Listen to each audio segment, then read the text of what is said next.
Peace, peace, peace. Welcome to another Post-Maafa Reconstruction. My name is Tahuti Forever. I'm the architect of MelaNation. We are here today to discuss the plans that our company has for the future going forward. We're here every Wednesday at 6 p.m. Arizona Mountain Standard Time. Miss Lizzie Woody will be joining us really soon. Miss Lizzie Woody, please introduce yourself. Are you there, Miss Lizzie? Miss Janvier, please. Okay, am I on? Can you hear me? I hear you. Oh, cool. Am I introducing myself? Yes. Or are we on yet? Yes. Introduce yourself. Yes. Janvier, please introduce yourself. Hi, everybody. I am Marjorie M.J. Janvier, and I am the project manager for not Post-Maafa. I'm the host for Post-Maafa, the co-host, one of the co-hosts. I'm co-hosting with Lizzie Woody, and I am a comedian. I am an author, published author, and talk show host. I like to do so many different things. I could write a book about it. So I don't want to hold you that long. But anyway, I'm just so happy you're here today. It's a very good discussion. Don't go away. You don't want to miss this. It is so good. I'm trying to tell you now. Don't say I didn't tell you anything. Okay. So join us. Stay here. Miss Lizzie Woody. Miss Lizzie Woody. I think her internet is having a delay. Let me go ahead and introduce the family to our app via this short commercial. The emergence of an inspired event is now on the move, requiring all hands on deck. So here's why you should share. We have substantially invested in a systematic approach to Black economics.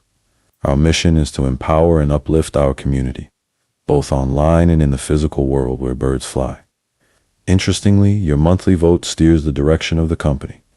Introducing MelaNation, a cutting-edge TV and an internet platform.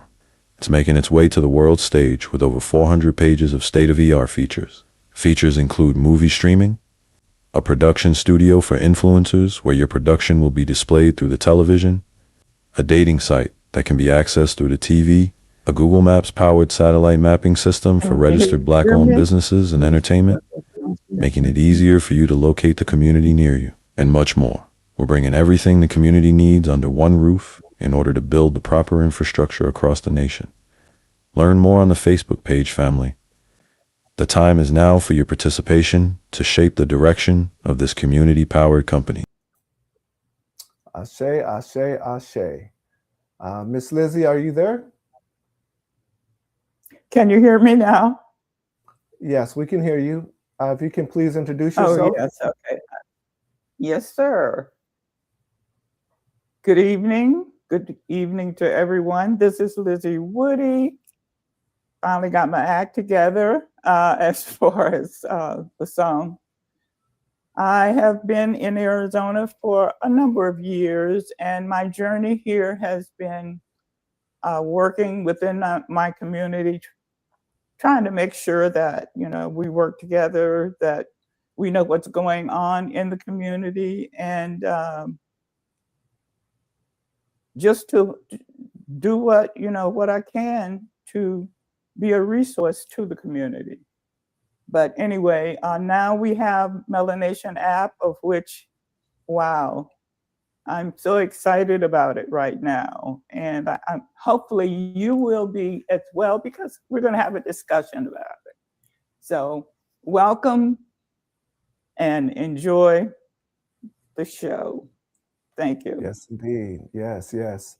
So update, one of the exciting news that our company has just received, the updated version of the app. Now, the MelaNation app is going to be arriving to the public September 15th of 2027. However, we just received the alpha version. We're not ready to actually test it, but we received the front end of the app, and I can tell you now, it is extremely, extremely beautiful. It's gorgeous. It has everything that we want on it. We just have to fine tune a few things, dot a few I's, cross a few T's, and at which point we'll send the variation back to the developers, and they will send us the final version. And then once we have that final version, which will likely be within a couple of months, we'll approve that version and we'll move forward to the next stage of testing. So we're excited that we now have this beautiful app downloaded to our cell phones. Ms. Janvier, do you have that on your phone? You have to unmute yourself.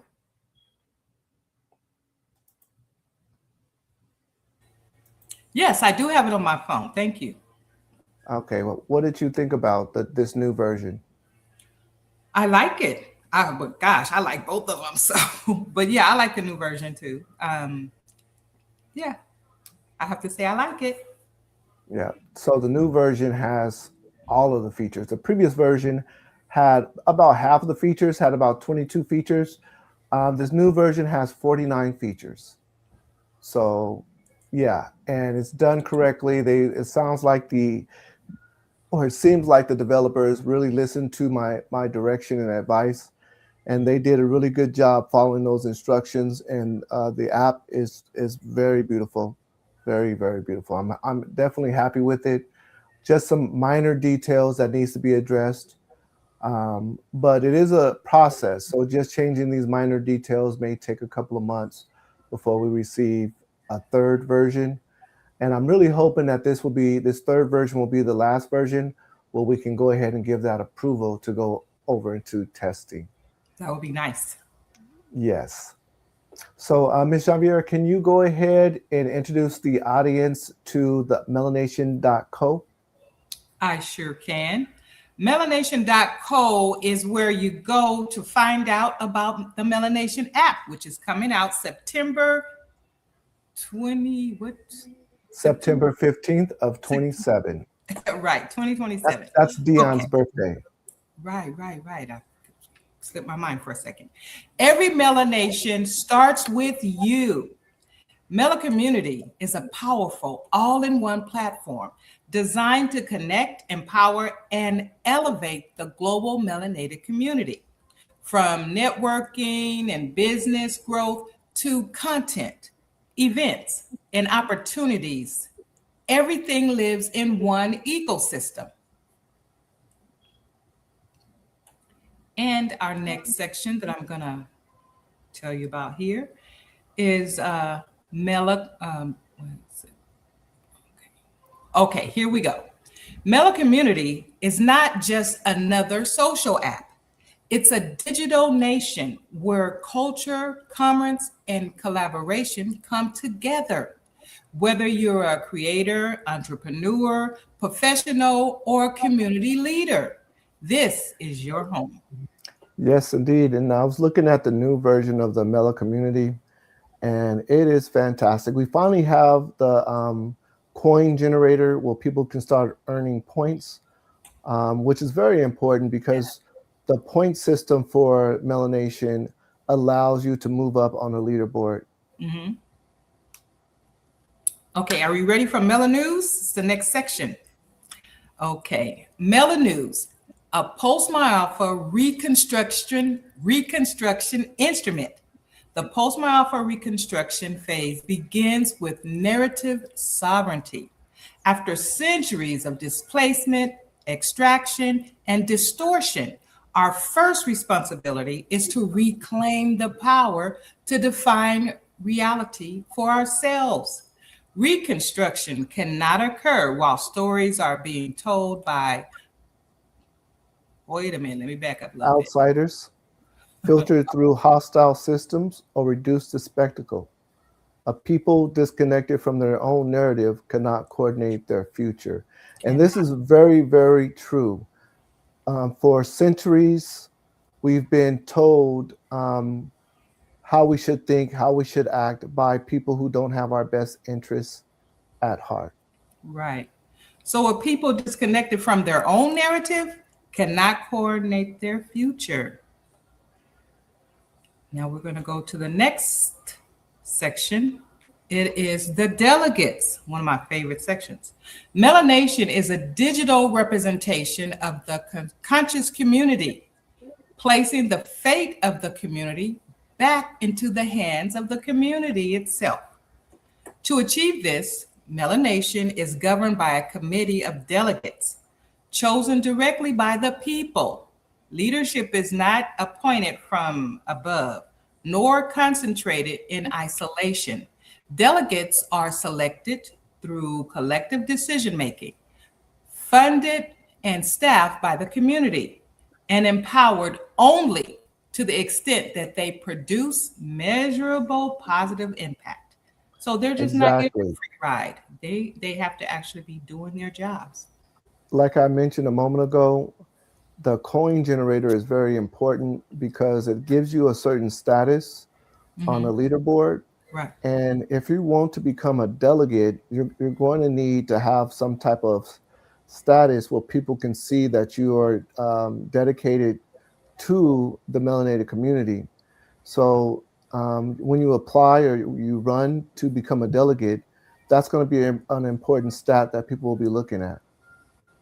Right, that is true.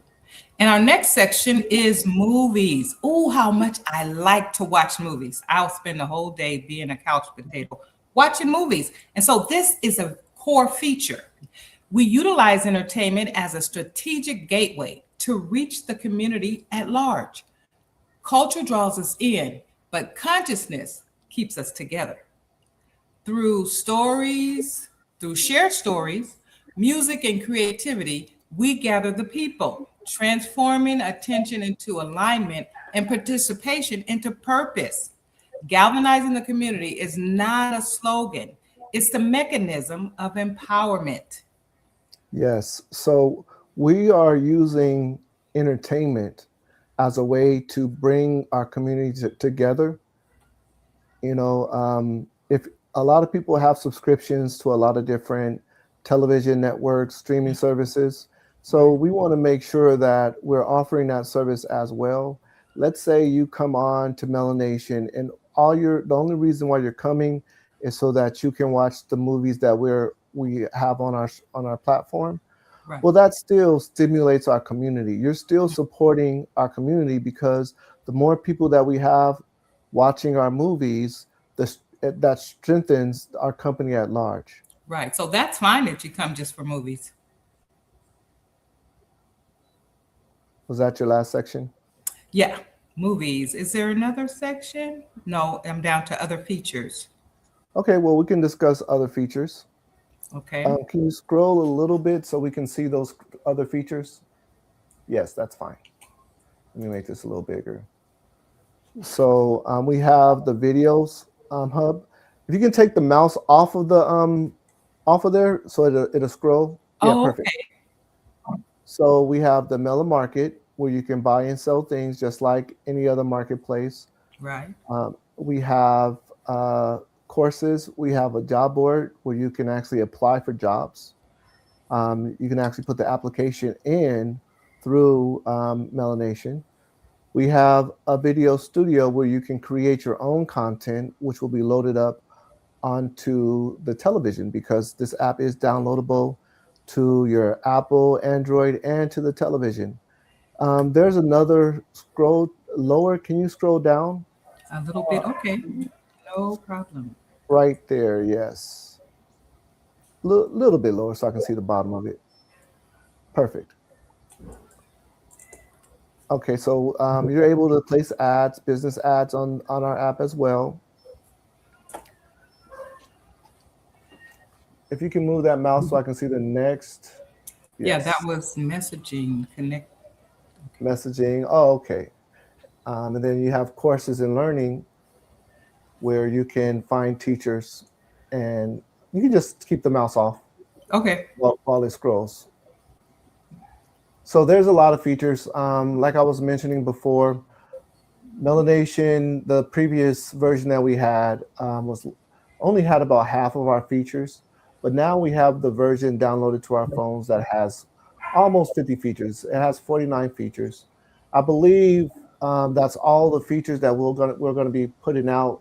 We may add one or two more features depending on if the public comes out and says, hey, you don't have this on the app. We may add one or two more features, but as it is, no one is telling us that we are missing anything. So Well, we that's may good. launch. We may launch it with just the 49 features. That's a lot. It's Yes, like overwhelming. There's something to do for everybody on this app. this is true. Miss Lizzie Woody, Yes, sir. so we went over the app yesterday. How did you like the new version we have here?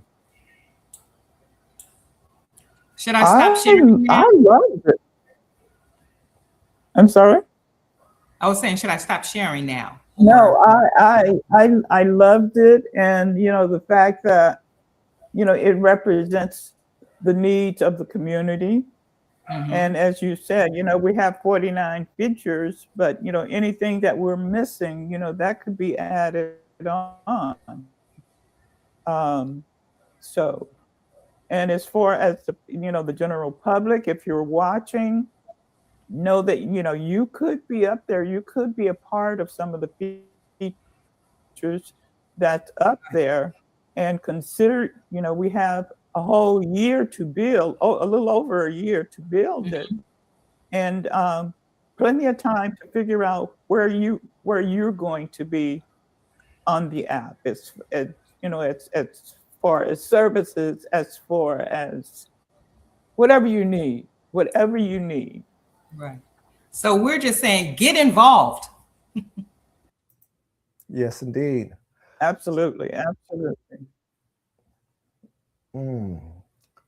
I may have dropped Miss Janvier from the live. Hopefully she logs back in. At this time, I'll go ahead and I'll share the prototype that we have. So this is the prototype. The prototype does not have the full extent of the features that we are producing and providing to the community, but this is a good start. We've had this prototype for about a year now, but we've upgraded multiple times since that time. And since we've updated multiple times, the actual app looks a little different, but this is just to show you some of the basic features. So we're going to go over some of these basic features. So on the very top, what you see is MelaNews. Now, Ms. Janvier did explain the importance of MelaNews, allowing us to share our own stories from our own perspectives. Below MelaNews, what you'll see, well, let me explain something about MelaNews. MelaNews is going to have a anchor, a news host, who is going to be AI generated. So we'll be able to host anything live as events are happening.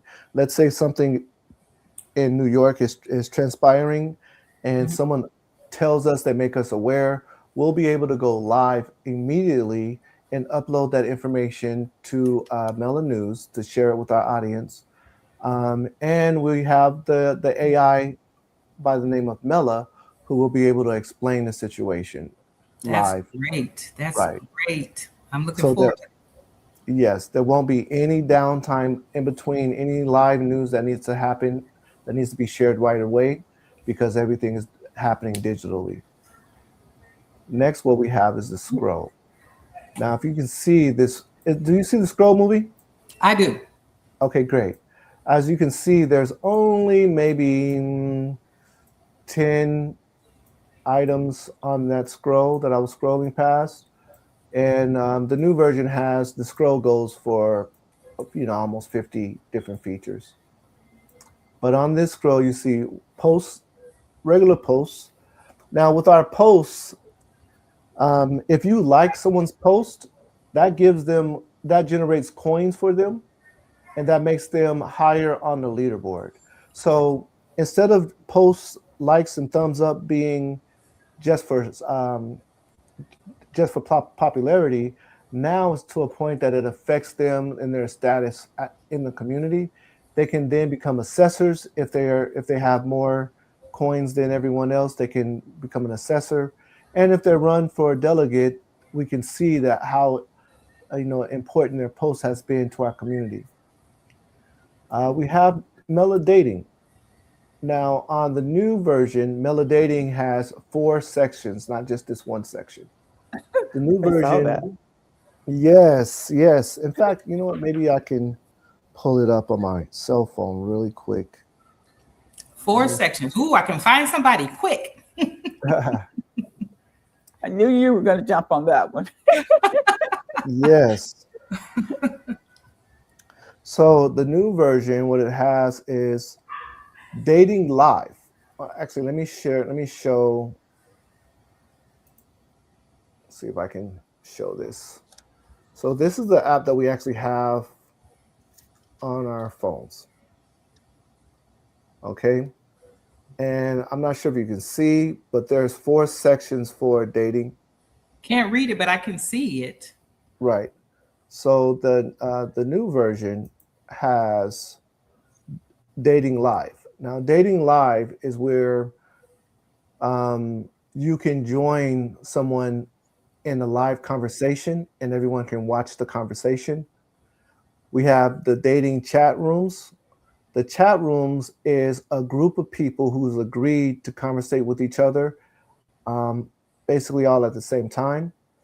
We have the dating shows. The dating shows is where one person is explaining who they are and other people are just watching that one person. So, and if you like that person, you can send them gifts and different things of that nature, and you can reach out to that person. So there's multiple aspects to MelaDating. Let's see what's next here. Let me interject and just to add to the dating. They're like as you said, they're chat rooms, but there are certain chat rooms. I don't know if it was an example, but like for homebodies, people that just love being at home. Mm-hmm. Then you have the foodies, people that enjoy food, and fitness and outdoors, faith and value. So exactly. Those are things that you're providing. Yes, you may have a chat room specifically for vegans, specifically for Christians. Mm-hmm. Different chat rooms for people who have certain ideologies that they think is important in finding a spouse. There'll just be a chat room specifically for those people. Right. So I just keep my list and I'll find the right one in all those different chat rooms. I'm just joking. I'm not looking for anyone, so don't take me serious. And of course, we have messaging. Mm-hmm. In that messaging, we have Mela TV, we have Mela News, we have the Mela Market, we have the delegates. You can create your own pages, and you can find your own allies and friends. So that's only maybe 12 of the features out of 50 features, out of 49 features. But when I scroll here to the side, go ahead, Miss Lizzie. I was going to ask about the Mela News. Will there be some a version of local news, or how would that work as far as people here in Arizona? So people can reach out to us in reference to situations that are happening that they believe are newsworthy. Mela News is going to be mainly discussing what's going on in the melanated community based on what people are uploading to us. Also, It's going to be updating people in reference to the direction our company is going in. So we're going to keep everyone informed, and they'll be able to reach out to us, and it's basically an open line of communication. Mm-hmm. So anybody could just report what's happening in their area, and it'll be reported for everyone on MelaNation who's watching Mela News. We'll have it curated where people are viewing what news is coming into our studio. Mhm. And anything that we believe is newsworthy and we have time to air it, we'll air that information. So we've got less than 5 minutes. This is true. So funding is a very, very, we want to be transparent. And if I click the funding on this, it's not really going to show the accurate. This is the very Right. first version of the funding situation that we came out with, and I had to make a lot of corrections here. The new version is exemplary, so it's a beautiful thing. But basically, what it does is it shows how much money, how much total revenue we have coming in, and it shows what we're investing in.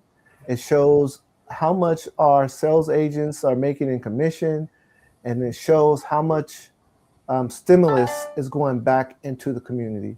All That's the purpose of the funding. It's to be transparent, and only the users that are prime users are going to be able to see the transparency there.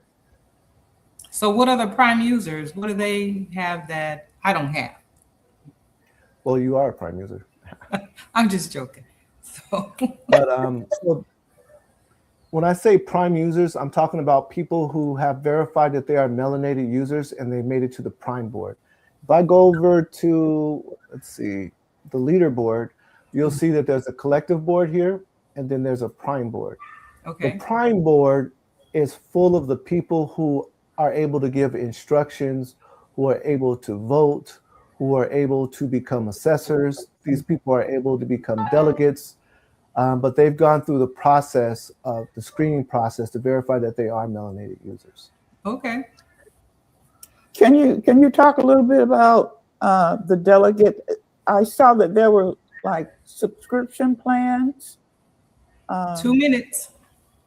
Oh yeah, I okay. can see the time. Okay. So you want to talk about the subscriptions or the delegates? That's two separate things.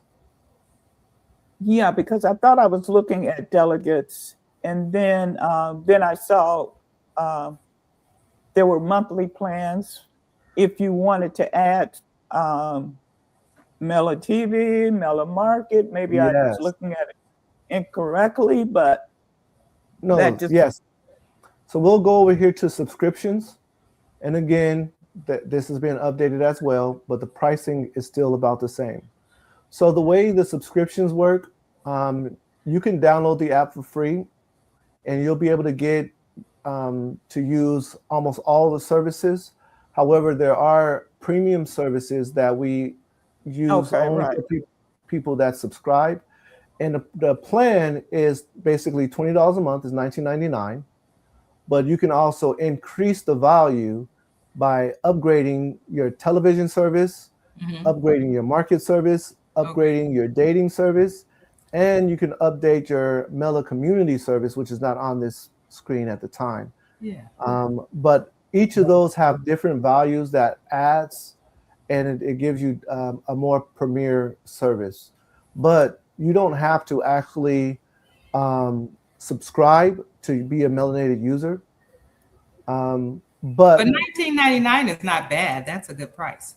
yeah, and we want to mention that the stimulus that we give back to the community, it comes from these premier plans. Right. So as you're paying, you're increasing, you're strengthening MelaNation, and you're allowing us to invest more in our community. So, right. But we've now reached the MelaNomics segment.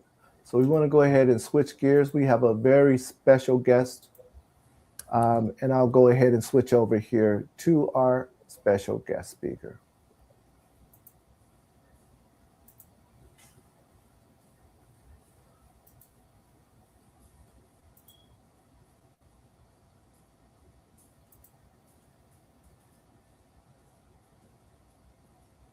One moment. Okay. This is a very good segment. Peace, family. Welcome to the MelaNomics segment of the Post-Maafa Reconstruction. Let me say that again. Peace, family.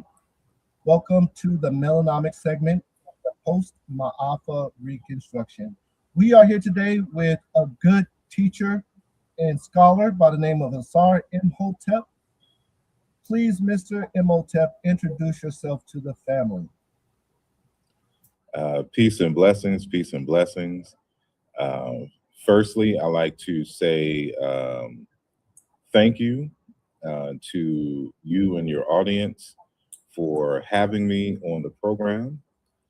And I look forward to the unfolding of our conversation today.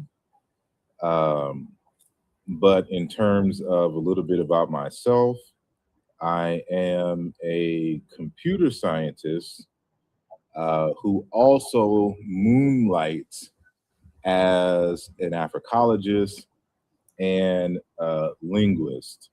And what I try to do in this modern era is to link all of these concepts and methods and ideas and technologies into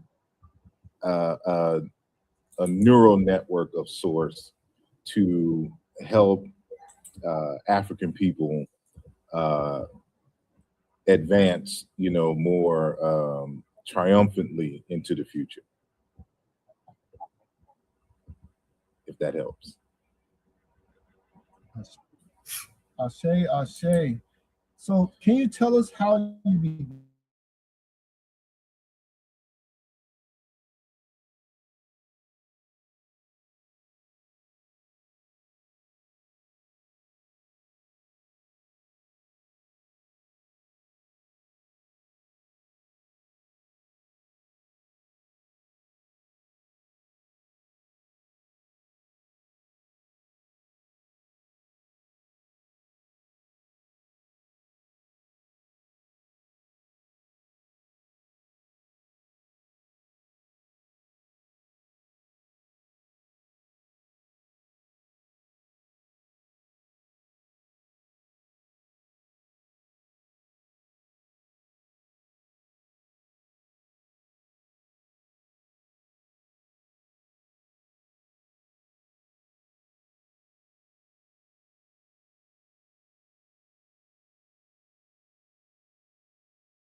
name of Osir Imhotep. Please, Mr. Imhotep, introduce yourself to the family. Peace and blessings, peace and blessings. Firstly, I like to say thank you to you and your audience for having me on the program. And I look forward to the unfolding of our conversation today. But in terms of a little bit about myself, I am a computer scientist who also moonlights as an Africologist and linguist. And what I try to do in this modern era is to link all of these concepts and methods and ideas and technologies into a neural network of sorts to help African people advance, more triumphantly into the future, if that helps. Ashe, Ashe. So can you tell us how you began? What's your origins? Well, I have many, many origins in terms of all the aspects of who I am and what I do. But a technical origin, I was born in Jacksonville, Florida. And from there, stayed there when I was, a toddler, whatever 4 years old is, and moved to New Orleans, where my dad is from. And then we moved to Houston. He found a job out there in Houston, and I was mainly grew up or my younger years in Houston, Texas. And then I went to high school in San Antonio, Texas, because my parents had divorced by then. But went to college in San Marcos, Texas, where I was studying accounting. Then I went to the University of Houston, where I did computer information systems, and stayed in Houston for a while, and then ended up moving to Philadelphia, where I reside now. So, so those are the locations that have shaped me to this day.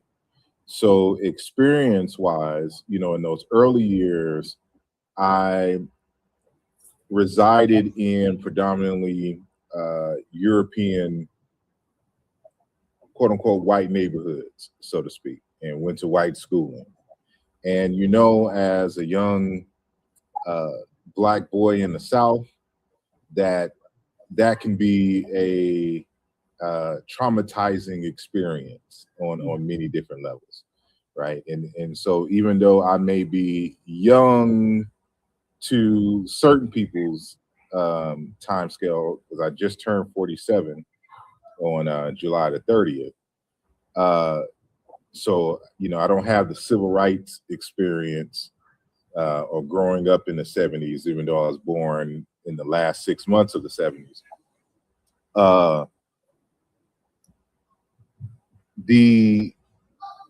We still had racial contention in the 80s, to the point that even in sixth grade at Paul Revere Middle School that I went to, the middle schoolers, we would have race riots, you know what I'm saying? It'd be like the blacks and the Mexicans against the whites.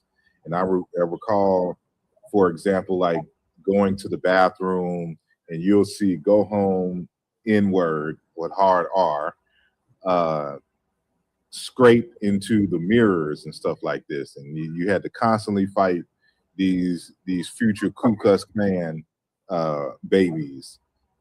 So this is in the 80s. So whatever the tension was that was present, of course, in the 60s, 70s, and earlier. It was still present there in the 80s and early 90s.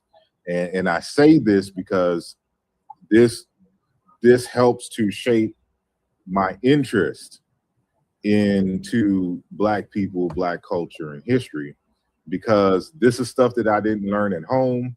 Our parents was more of the school that we're not going to deal with that. They shouldn't have to deal with racism, and we need you to march into the future as equals and stuff like this. And plus, they just weren't on that time to be studying Black and African history. So the interest was there, because I would always wonder, we're learning about all of them, but we aren't learning about ourselves. And so a bit of that changed, and was more so fueled by I believe she either taught history or social studies. Her name was Mrs. Bird, and she may have had Creole roots in Louisiana, some light-skinned lady with quote unquote good hair from back in the days, but she was definitely a Black woman, right? But because she taught this, she didn't shy away from Africa, and she would talk about civilizations that originated there, and she had a little bit of conspiracy theory in her. So this was around the time of the first Gulf War.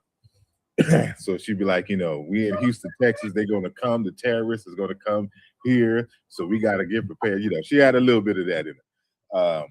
But she started her class in terms of the geographical studies, with us learning about Africa and life originated in Africa. And so that really kind of set it off for me. And unfortunately, it wasn't too many teachers like her, after her, right? But, I came at a time, and she was president at the time, that she planted a seed.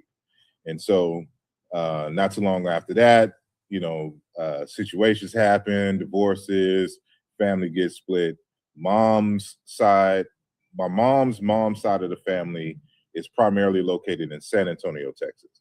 So, when she left, she went back to San Antonio, and then I followed later, and then probably like a year or so later, my other brothers followed, right? So now this is my first time staying in predominantly Black spaces, right? So you get a feel for the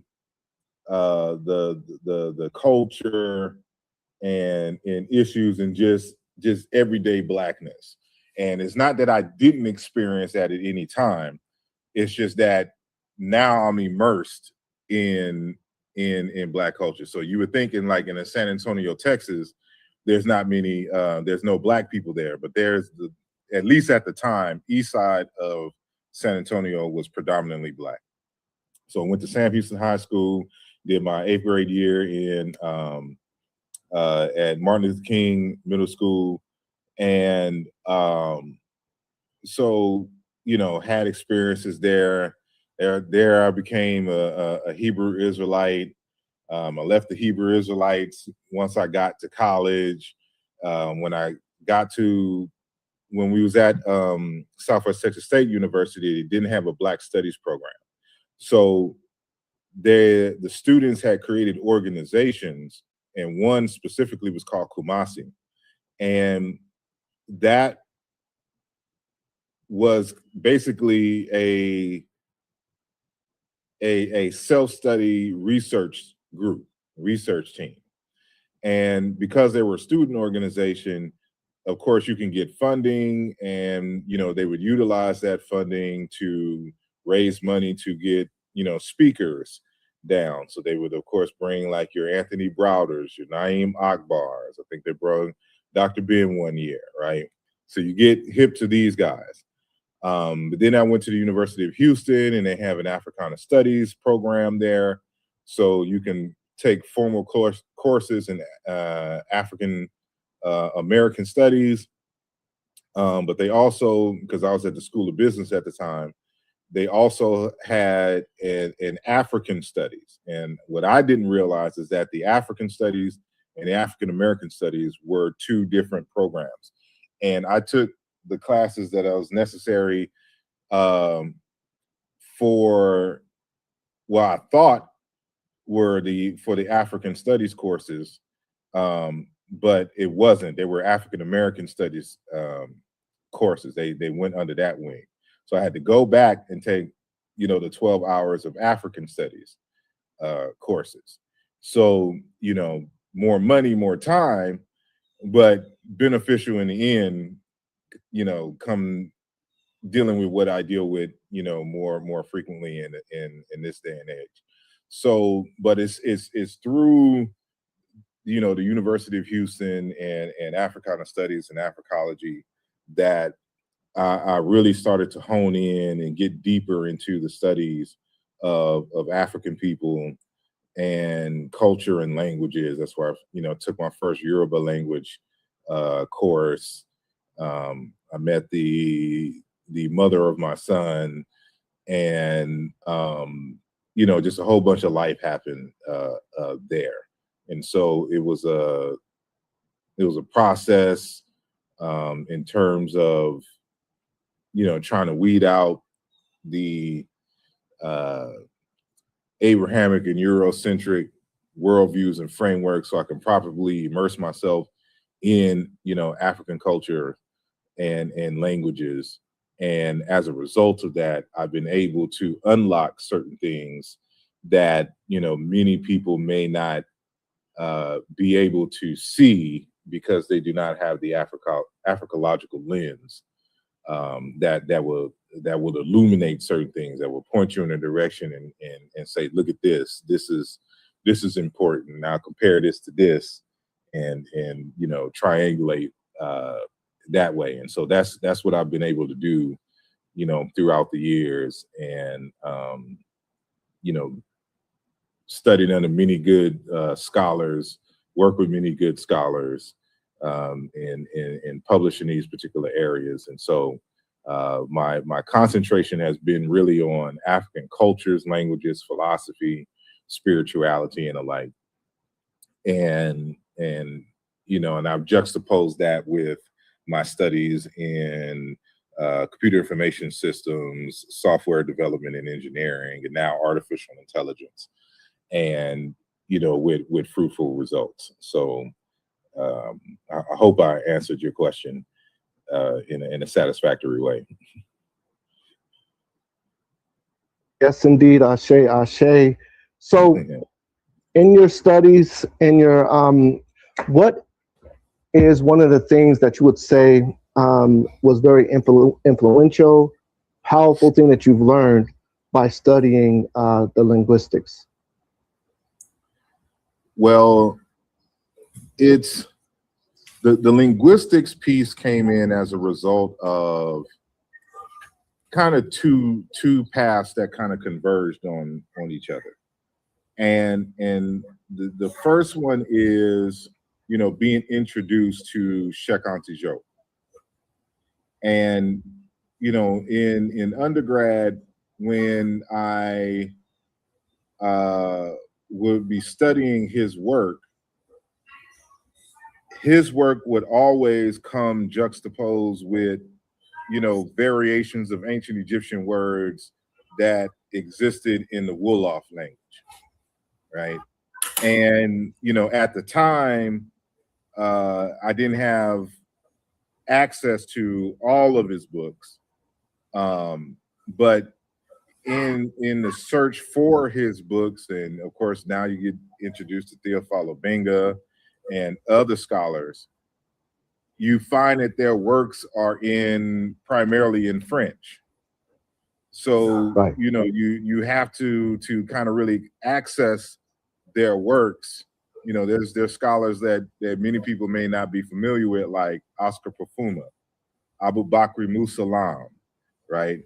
Noam Ndiji, and others that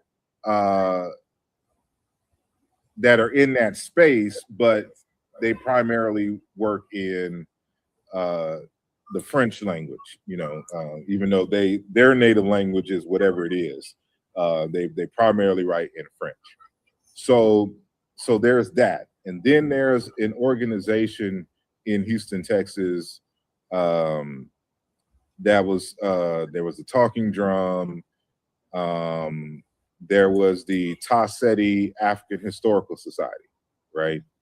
And this is a group of gentlemen who created this organization, you know, under the influence of Professor James Small and Dr. Ben, right? And so they come out of that Dr. Ben school and created this organization in Houston, Texas. And so they would bring scholars down as well, but they would also have their own. And so they've been to Egypt several times and, you know, involved in African culture in other various ways. But one of the kind of tools that they would use was linguistics. Now, looking back, they weren't necessarily the best in terms of, you know, formal linguistics, but they also planted that seed that, you know, we need to look into the etymology of words and the meanings of words and how they're used in relationship to the script and the like. So it's really kind of those two things in addition. So that's kind of like the foundation. But then there is the stage where I'm introduced to the works of Dr. Mubabinge Bilolo, another Francophone scholar out of the Democratic Republic of Congo, out of the Daopian school. But, you know, what's different about him is while other scholars were, with the exception of Diop, were mainly doing comparative work, like here's ancient Egyptian, and then here's, you know, this word in these various languages across the continent of Africa. He was primarily just using his own language, which is Chiluba, right? And he would experiment in a way that it was able to kind of unlock certain aspects of the ancient Egyptian language that you couldn't have done, you know what I'm saying, without that concentration using one language. So, you know, I don't know if his argument that 85% of Chiluba is the ancient Egyptian language, but there is a very high number of Chiluba words that match ancient Egyptian forms, right? So, so reaching out to him and, you know, getting insight into his methods, and then me combining, because at the same time, now I'm more formally studying historical comparative linguistics. So I can see where he kind of deviates a little bit from the path, and in others where he's more traditional and conservative in terms of the methodology. So, you know, after doing my own test and kind of studying the language, I've utilized Chiluba as kind of my base language to do my studies. I've really kind of since used, for a lack of a better term or phrase, the usual suspects. You know, so my usual language suspects are Yoruba language, Kikongo, Chiluba, Collagen, which is a Nilotic language out in Kenya, and isiZulu in South Africa, right? So those five, I use other languages, but those are my five that, you know, that I'm going to be using these in the works, and all the other languages are just support languages, right? So it's really kind of this interweaving of trying to understand, because at some point, I can't tell you when, I just decided that, you know what, in terms of one of my contributions in this space, I want to dive more deeply into the major concepts of ancient Egypt and to utilize modern African languages and cultures to help us better understand the ancient Egyptian concepts as a methodology for understanding ancient Egypt, right? Because Egypt doesn't, they wrote for people of their time that they expected to understand the context and the nuance for what's going on. So they, I believe in their minds, they didn't anticipate that they would no longer be a civilization, that they would get conquered by, you know, the Greeks and the Romans and the Persians and later the Arabs, and that the language would be Arabic, and that they would lose the language and access to reading the hieroglyphs on the walls and the papyri. So they didn't explain things. You know, you have the concept, you can, if you can read the text in the way that we understand it today, you get a semblance of what the stuff means, but you don't have that real underlying African nuance that you would get if you were able to access a living tradition. And so as a methodology for trying to help us to understand what is going on in ancient Kemet in these areas, in these specific areas in which we're researching, then I look to the modern languages and the African survivals even within African cultures, because we all know that now the colonialism has greatly shaped a lot of African cultures. So certain things they don't hold on to or do anymore. But luckily, some of it has been recorded. So, you know, we can look at, you know, certain practices and things that they've done in the past that we can look to now and compare to the ancient Egyptian, even if they don't they no longer have that practice. So I hope that helps. Indeed. So I definitely wanted our audience to understand who you are and your background. Okay.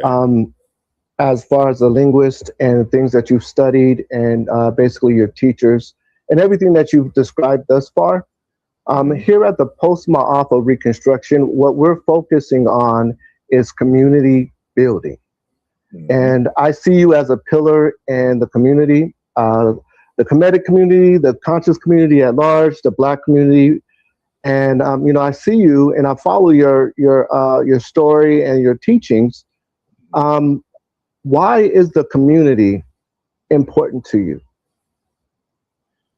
Well, it's important. There's a default answer and then what I've come to understand answer, right? So the default answer, of course, I was born into the community. And so, you know, I share the same ancestors that people in my community have. So so as a result of that, you know, those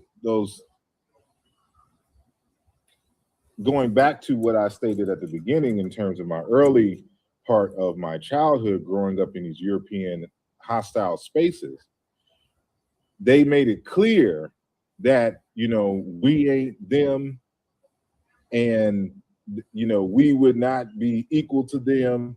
And they tried everything from just systematic to microaggression things to let us know what our place is. And so what they don't understand is that creates a situation where an Osir Imhotep is born. Because, you know, it's like when you tell a child that, you know, don't do this, it automatically sparks an interest in them to want to do it more, you know, because it's like, well, why can't I do that, so why can't I look to Africa? What is it about Africa that y'all don't want us to know, right? And in African American culture and history and stuff, why don't we learn about these things and these people? So excuse me as I'm moving some things from behind me.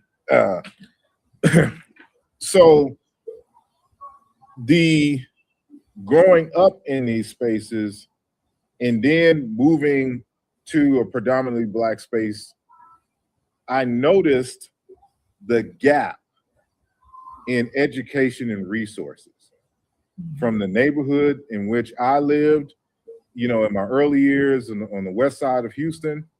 For those who are from Houston, they'll know the area in terms of Briar Forest, Richmond, Galleria area, like that area. And then going to the east side of San Antonio.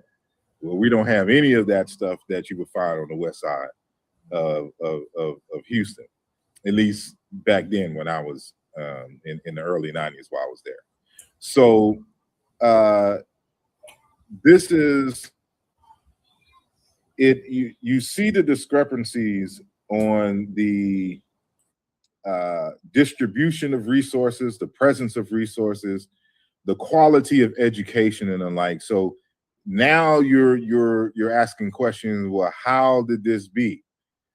Right. And so you run into elders in the community who have been active in the community in San Antonio, and they hip you to some things, and they're more politically oriented than culturally oriented, but it's still an education that you come to value, and you see the benefits of honing those relationships. And so it is being steeped in the community, seeing the disparities in the community. So we come from, we weren't, if we were middle class, we were like the barely made it to middle class, right? But after the divorce, mom didn't work all this time period, that she was a stay-at-home mom. So she didn't have, she came from, because I believe they met in the military. So they both were in the Navy, right? So she didn't go to college, so this put her in a position where, she really couldn't find any like high paying jobs. And keep in mind, she's a single mother of 5 boys, right? And so, you come from this area where the Galleria Mall is, and again, it's a reference for people who know Houston. They'll know the area and what I'm talking about. And then moving to the East Terrace housing projects, right? It's such a drastic change, what I'm saying, in culture and attitude and values, in resources and just everything. So living in these extremes, it puts something in you to, you have more sympathy, you have more empathy for the community. You now your eyes are being open to the systematic nature of how your people got into these positions in the first place. And so when you're doing your education and stuff, now you're looking for ways on how to improve the community. What are the initial causal events that have produced these qualitative effects in all these areas of life, right? And how, so then you ask, well, how can I make a contribution to at least, Black people finding a victory over one of these, life's hurdles that we face, right? So this is how it all comes to be. So it's like, it's almost destined, like, regardless to whatever it is I've been through, my vision for the future, it was necessary for me to go through and see those things so that I can get a better and full understanding of how to approach these particular possible solutions to the ailment. And over the years, I've come to realize that, of course, it's a systematic thing, but this is also a cultural thing. And so I know that, you know, at one point, the Black Panther Party in California and the US organization, you know, had clashes over ideology, you know, in terms of the cultural versus the, you know, political. And, you know, me being a youth studying this stuff in hindsight is one of those situations where it's like, it's obvious that it's both. I don't see what the conflict was between these people, just like in the same way that we look at W.B. Du Bois and Booker T. Washington, you know, right? In terms of it's always both and, you know, it's not either or, right? So, but the cultural piece is very important, because once I started studying African cultures, I started realizing what it is that we actually lost as a result of the transatlantic slave holocaust. Yeah. And once you realize what you've lost, you know, you look at what we've developed, you know, everything is reactionary for us here, but we've never had time to really fully develop culture. That's right. Because too many other outside influences have shaped, and they've, to a certain capacity, they've served us well, but they also contributed to the anti-Africanness, the anti-Blackness that plagues the Black community and prevents us from moving into larger spaces, more sovereign spaces, right? So that's why I've been looking at the cultural piece and digging into the underlying philosophy, because the goal is to create a culture that is uncolonizable. Mm-hmm. Nice. Great. One thing that you understand about culture when you start studying it is that culture is done on purpose. It's not something that accidentally is you stumble upon, right? It doesn't fall from the sky. A community gets together and realizes its issues, and they put their best minds together to create solutions, algorithms, and institutions to solve these particular problems. That's where culture comes from. And each culture that is a viable, what I call a pro culture, I have three distinct articulations of culture. I say that you have a pro culture, or what I call a go culture, you have an unculture, and then you have an anti-culture. So there are many communities that have what I call go or pro cultures. Mm-hmm. And one of the distinguishing things about a pro and go culture is they have an ideal human being in mind. They have a vision what it means to be an ideal human being that would serve their community. And they create culture and institutions around that ideal to help develop those human beings to become the personifications of this abstract ideal human being, right? An unculture is a population that has aspects of a full go culture, but they're unorganized. So it's almost like if you, the analogy that I use is that if you stumble upon a steering wheel, and then you have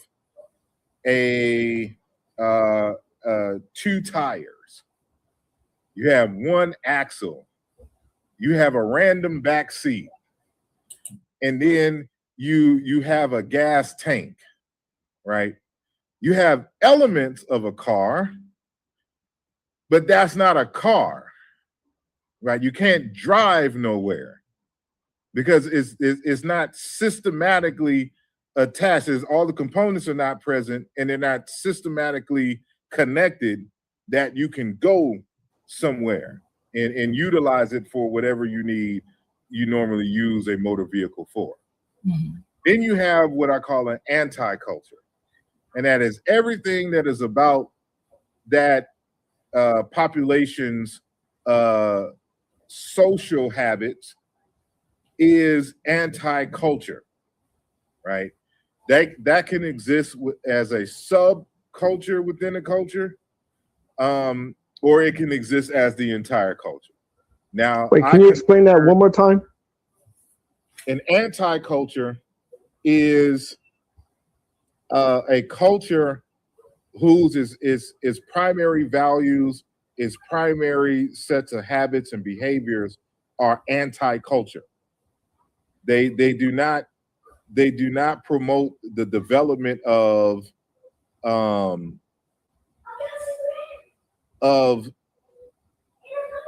vital human beings in human beingness. Like a pro or go culture, they're what I call humanocentric. They're human being centric, and everything is to bring out the best of what it means to be human. Mhm. And anti-culture is the reverse. So you really don't pay attention to it in the United States, but like when adults talk to you when you were a kid, the first thing that they ask you is, well, what do you want to be when you grow up in terms of your occupation? Mhm. As if what you do as an occupation is like the end all be all. People identify with their occupation. So Mhm. this is not humanocentric. And to an extent, like even when we meet each other, you know, in a Eurocentric context, the first thing that they ask you is, what do you do? And in other words, what is your occupation? Because they want to see how much level of respect they want to give you based upon your occupation. Right. Right? Is not human. And then of course, you know, you can't have a goal pro culture if your economy is based on slavery, if your economy is based on Jim Crow, if all the laws are to suppress the advancement of human beings within your jurisdiction, where you sanction assassinations, political assassinations, because they disagree with your politics and your value systems that you created to oppress them, right? That's an anti-culture. So this is why it's hard for European Americans, a lot of them, to understand what it means when we talk about equality. See, African people in the United States, we've lost the language that we spoke, our ancestors spoke. Right. But there's a phenomenon in linguistics that we call a semantics. And a semantics is the underlying semantic association that a population maps to words. So you may lose the actual word for something, but you still retain the semantic association. So you can find a similar word in another language that you don't speak your ancestral language to replace, because you're trying to still articulate the underlying semantics that is in your mind. So a good example of that is, like when I used to run track in high school, and you would run past somebody, excuse my language, but we would be like, man, I ate your ass up on that track. Right? Or you got ate up and da da da da. That didn't come out of nowhere. In African languages, the words for to eat are used to convey being defeated. Devoured. You get it? Yeah. So even though, you know, we lost whatever word, you know, like ja, you know, in many of the West African languages for to eat and consume and defeat, the semantics is still present, right? Mm-hmm. And so I devoured you. yeah, exactly, you know, you got ate up and, you know, so, and even sisters now, you know, oh, she ate. You know, they had to have the fingers, you know what I'm saying, with oh so-and-so ate, da da da da da, right? Because that's the nature of the semantics of these descendants of enslaved Africans, right? Who lost the official language, but in many cases kept certain vocabulary words, but ultimately the underlying semantics. Saying all that to say, long way to get to this particular segment, is that, you know, we come from societies where the expectation is that there is a functional level of equity and equality amongst the genders and amongst the people in the society.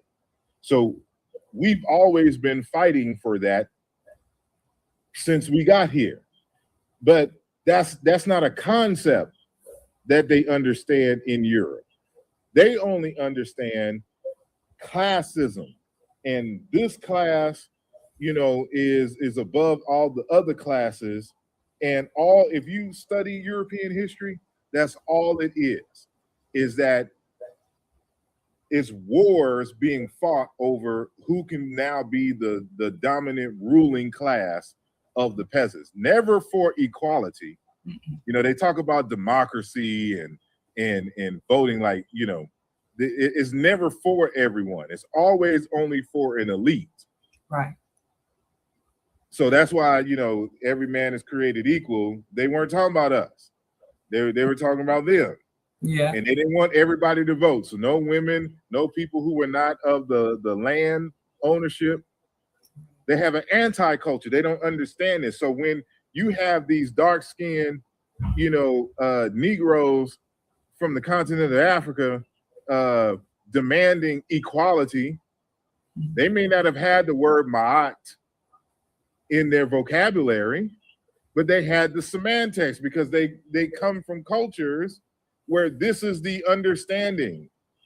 This is the culture. They come from pro-go cultures, and now they're existing in anti-human, anti-African spaces. And you know, when you say that, it makes me think about how people say, yeah, you can take them out the country, but you can't take the country out of the country at all, you know. And so it's just a way of life. And of course, we were able to retain certain of those habits and ideas because they didn't want us around them. So the enslaved Africans were forced to be amongst each other. And this is what, you know, and then when we got so-called freedom, they put laws in place where you couldn't live next to them. Right. So you're still in a social environment, no matter what the race was, until integration. And we, you know, white ice water was colder than ours. A different conversation for a different time. But, you know, we were able to retain those things because we were always amongst each other. Right. They put us in the slave quarters. Exactly. So you can be yourself. You can be the culture. You can hold on to those things, even if you didn't have the necessary vocabulary to articulate it. Mm-hmm. But now we're losing recipes because too many of us believe that existing in those spaces with Europeans is better for us. And our children and their children now growing up amongst them, but have no connection to the culture. And they don't understand certain things about us. And now we've gotten to the point in modern time where we're not even Black. The slave trade didn't happen. Where they're anti-African. You know, they want to be copper colored now. You know, so they call themselves FBA, but they're saying they're copper colored indigenous folks, right? So why didn't you call it, you know, FCA, you know, or FCCA, you know, the foundational copper colored, you know, Americans, right? The How do you feel about that term? Go ahead. I'm sorry. How do you feel about the term Black?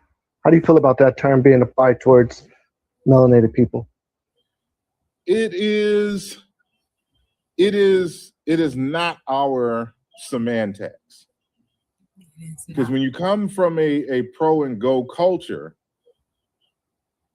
how you identify yourself historically deals with your relationship to God and nature, or the character of your people. It's just like when, for example, when the so-called, you know, after the Berlin Conference of 1884, 1885, you know, December and January 1884, 1885, the Europeans marked territories and borders around Africa.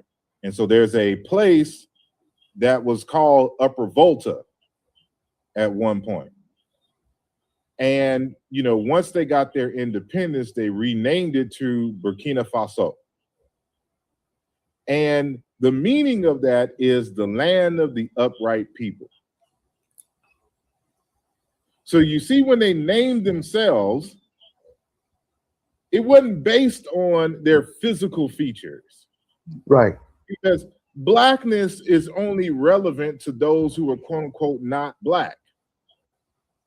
That was our Blackness was for them to describe us to them, to the rest of them back home.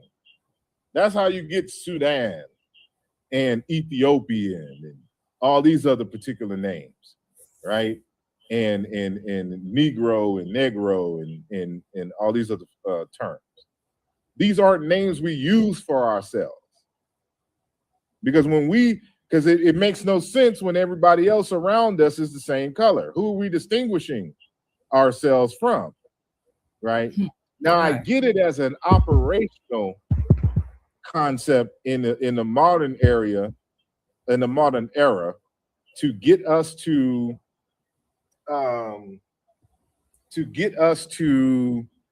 rally behind a common feature, right? So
it was really just a sea of dark-skinned folks.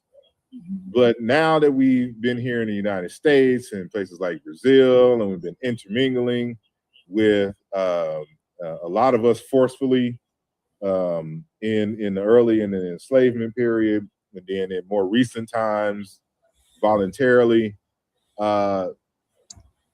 it has changed the shape. I mean, the morphology, the shape of the people, as well as the skin color.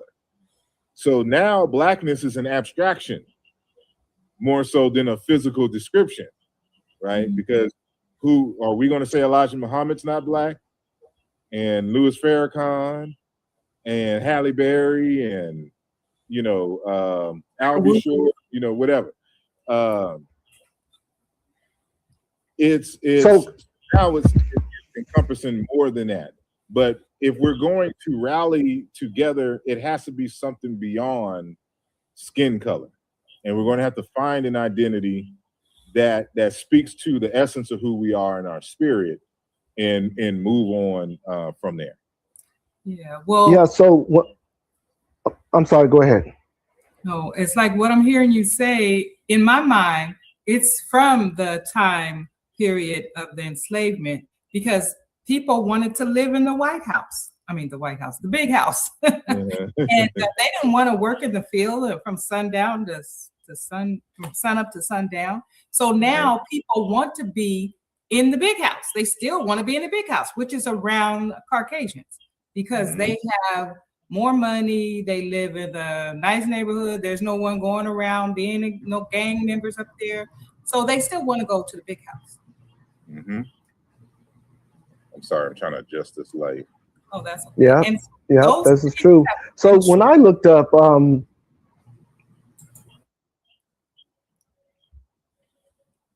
it's just that mentality has been passed down generation. What I was saying is that when I looked up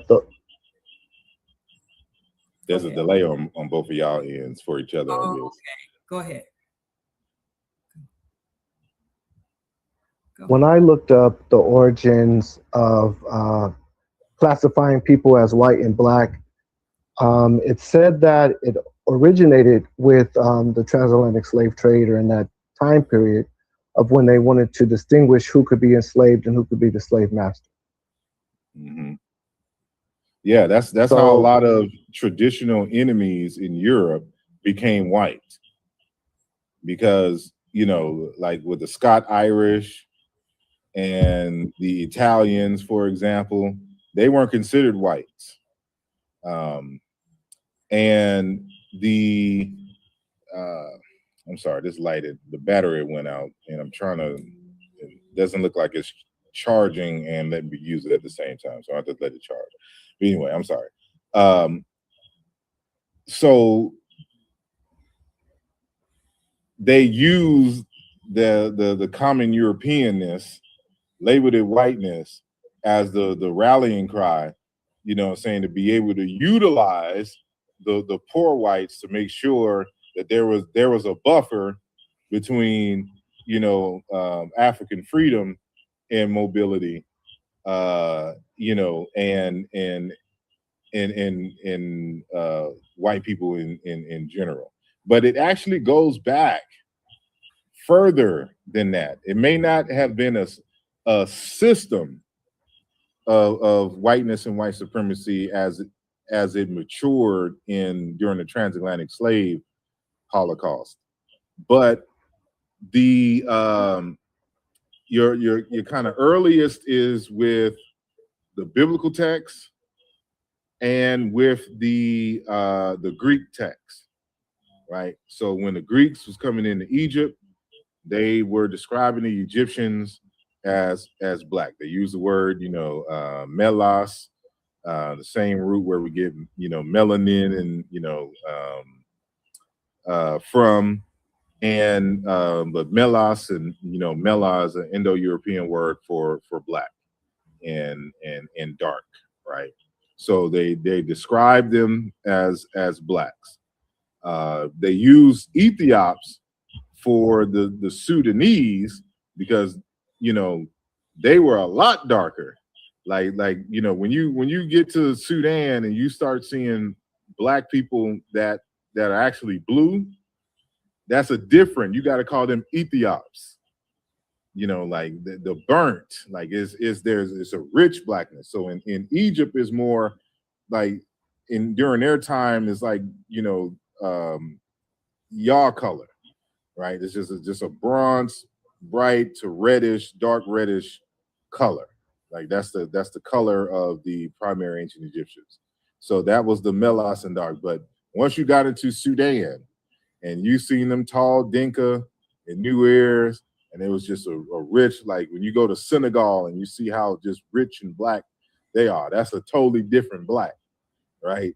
So they had to call them a different name. But you start to get this distinction in Greco Roman times and in the biblical times. So that's one of the first things that they mention when you know, describing the quote unquote Ethiopians again, right? Like that was a distinguishing marker for them. So but racism in general really kind of originates as a system and as a paradigm with the biblical tradition with the Israelites. It doesn't get its full maturation until, you know, the Arabs come along and then of course the Indo-Europeans and the slave trade. So I see. Yeah, so we use the term Maafa when we're referring to what you call the transatlantic Holocaust. yeah. And I know we were talking about FBA and the different ideologies they may have. Mhm. What would you say would be the best way to identify the melanated community?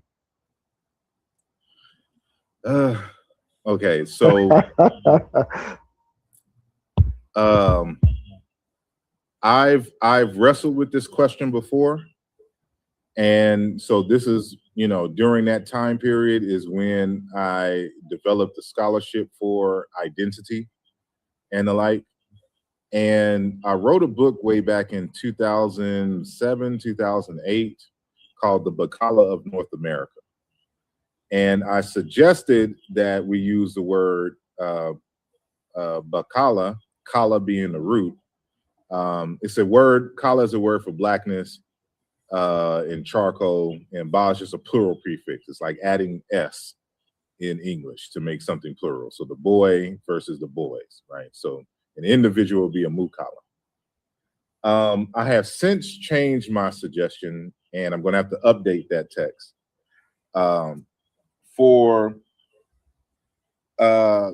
because it's still rooted in color association with the first term. So, but I have settled on a new term called the root of it is Nkole, or you can say Nkola, right? Still the same kind of consonantal structure, but it's a different set of vowels and with the N agent prefix. So the word Nkole, now keep in mind, this is in context of still in the realm of how did African people name themselves before colonialism? What was the underlying philosophy and the goals of a name, right?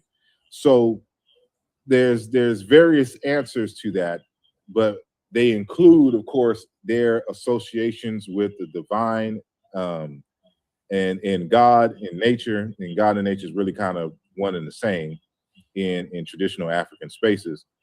And or it was a goal to be achieved. Remember I said that there's an ideal human being.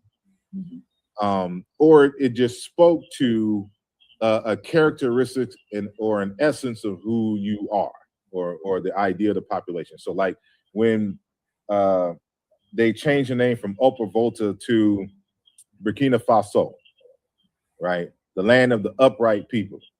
They're at once saying that this is the character and the expectations of everyone here. That, you know, what we value the most is character. and honesty and being truthful and having integrity. And so their ideal human being is someone who has great integrity, someone who is honest and trustworthy.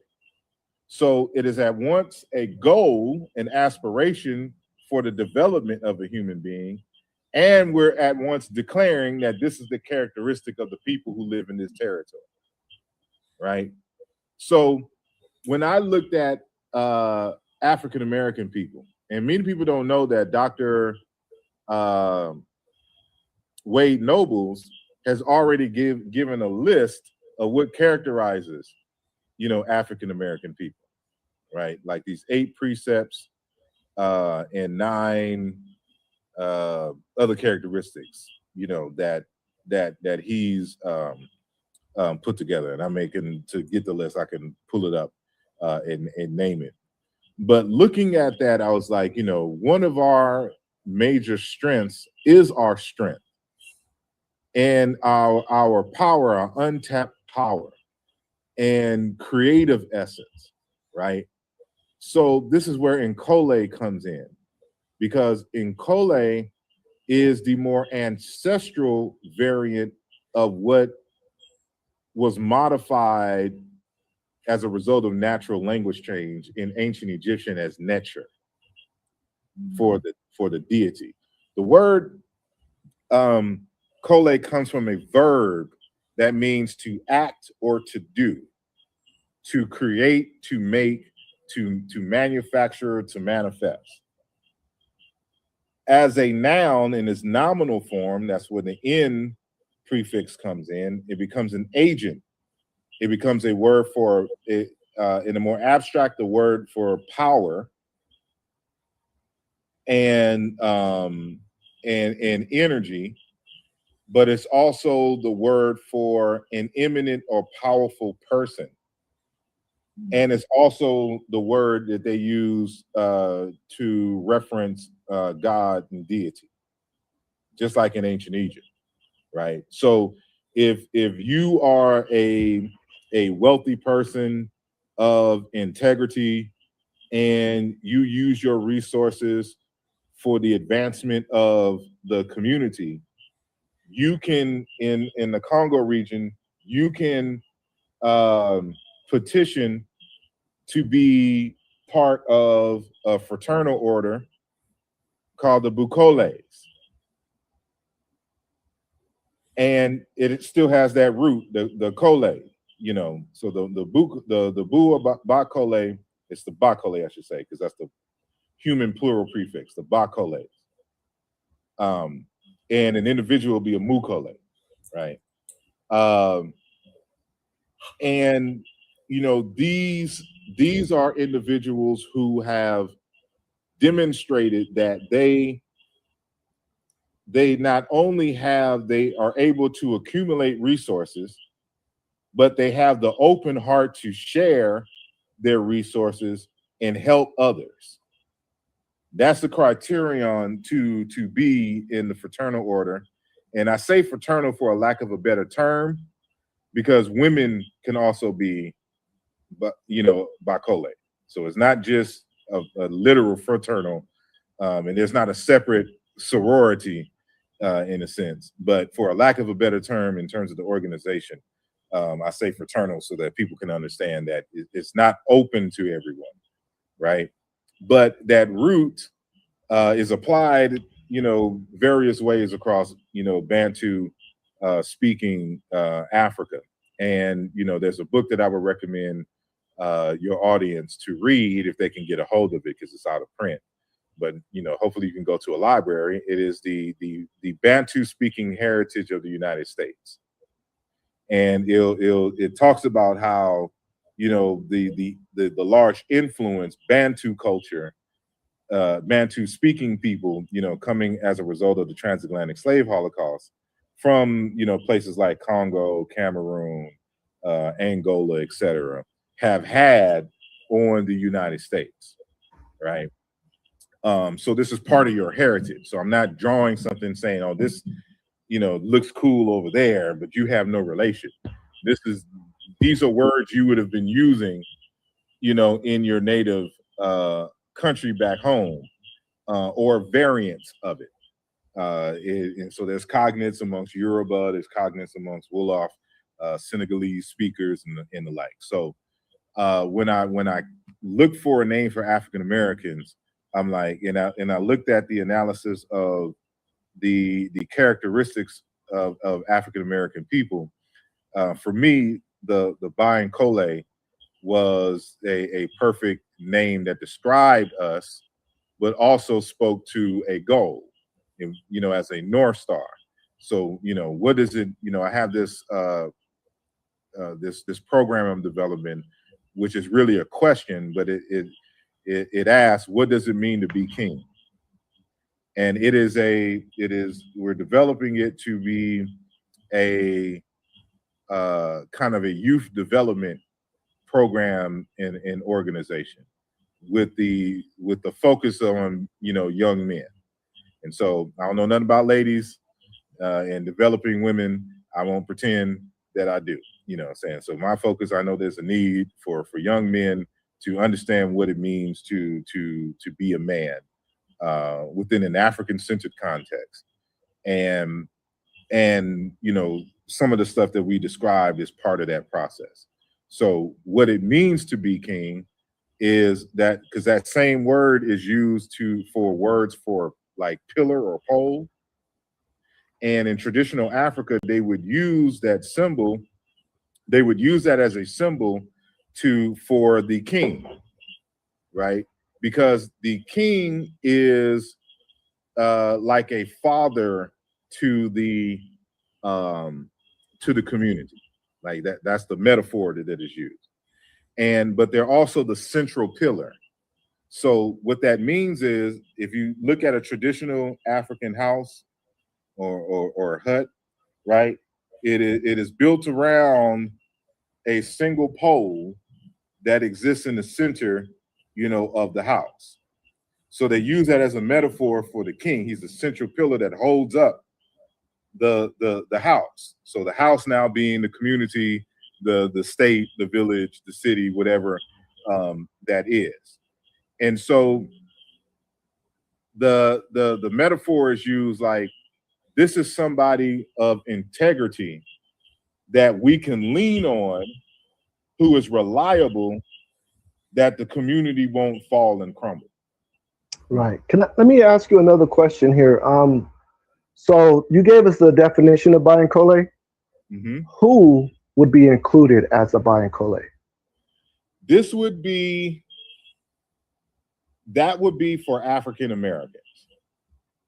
Now, I could have thought of other names, separate names for other groups, but because I don't belong to those groups, I don't want to insert and try to take away agency from them naming themselves, right, in that specific way. So I want to use this as a kind of a benchmark for others who want to reevaluate how they understand themselves and to find African words and languages to describe themselves as a people, right? So I'm kind of like the test with the African Americans. So this would be the descendants of anyone who was enslaved here in the United States, you know. Okay. And so that, of course, you know, you have people who come from the Caribbean, who will marry an African American man or woman. You know, their children would be Nkole because they're a descendant of someone who was enslaved here in the United States. Right now, the bigger question is, you know, like for African people, because there's a discrepancy on what do you know, the name Africa, what does it mean? Where did it come from? Right? Like it's been a big debate over the years. And so what I've done is also suggested a name for Africa, and that is Konda. But with the prefix Bu, like how you have Buganda, it's been reduced now in the modern times to Uganda. But that U comes from Bu.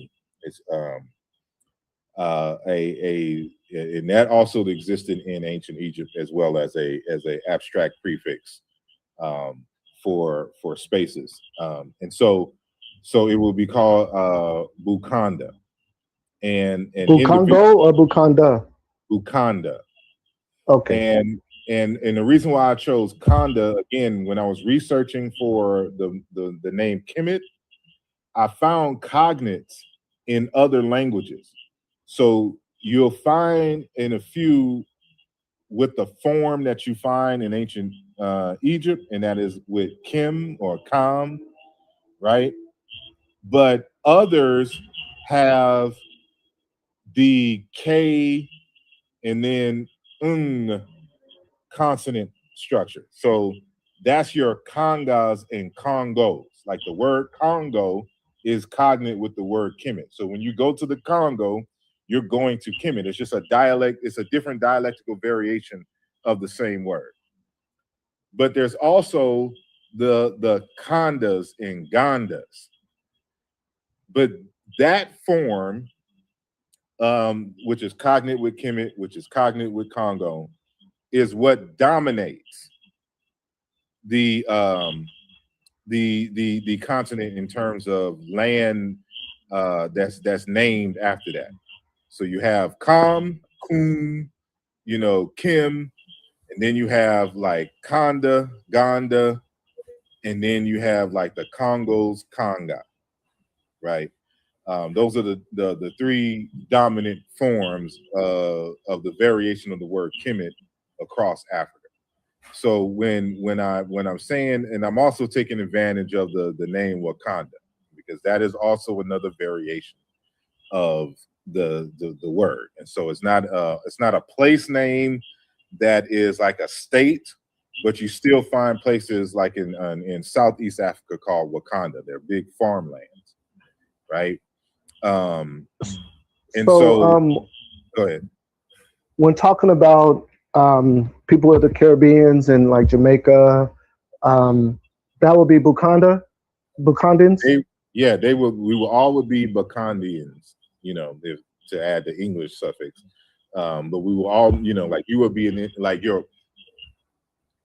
because we got to understand the layers. So, as African people, you would be a Mukanda, right? Because Mu is the singular prefix to denote a singular human being. So a Mukanda. And then you have the plural. So when we're talking about the collective, that's when you use Ba. So like when I talk about a like Muba Benge Balolo, he is a Muluba as an individual, but he belongs to the Baluba people. When we talk about the Ba Congo people, we're kind of saying people twice. It's like the people, the people Congo people. if I was saying Bakanga, so that's what that literally means. But so that will be just the overall,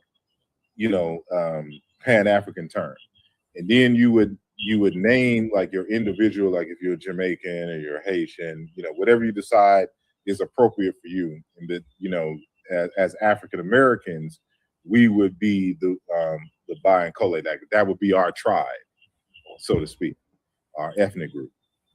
And but you as an individual, you would be a Muankala or Muankole, I should say. Awesome. I've asked people that same question as far as what's the best way to identify the melanated community, and that was definitely the most detailed answer. And I'm actually going to rewatch this recording because I haven't been able to. I'm going to take notes from what you were saying. That being said, I'm going to ask a couple more questions before we end our live. All right. What would you say is the most important step to the beginning, the healing process for our community? Well, just like what they say in like an AA meeting or something like that, is recognizing that you do have a problem, or that there is a problem, right? So once you recognize that there is a problem, of course, well, what is the problem? Identifying what the problems are. And So then you have to identify, okay, are these problems existing on larger scale systematic situations or institutions, and or is this something that's more individualistic, more localized, like in terms with family, like relationships with family, right? Because you could have had trauma as a result of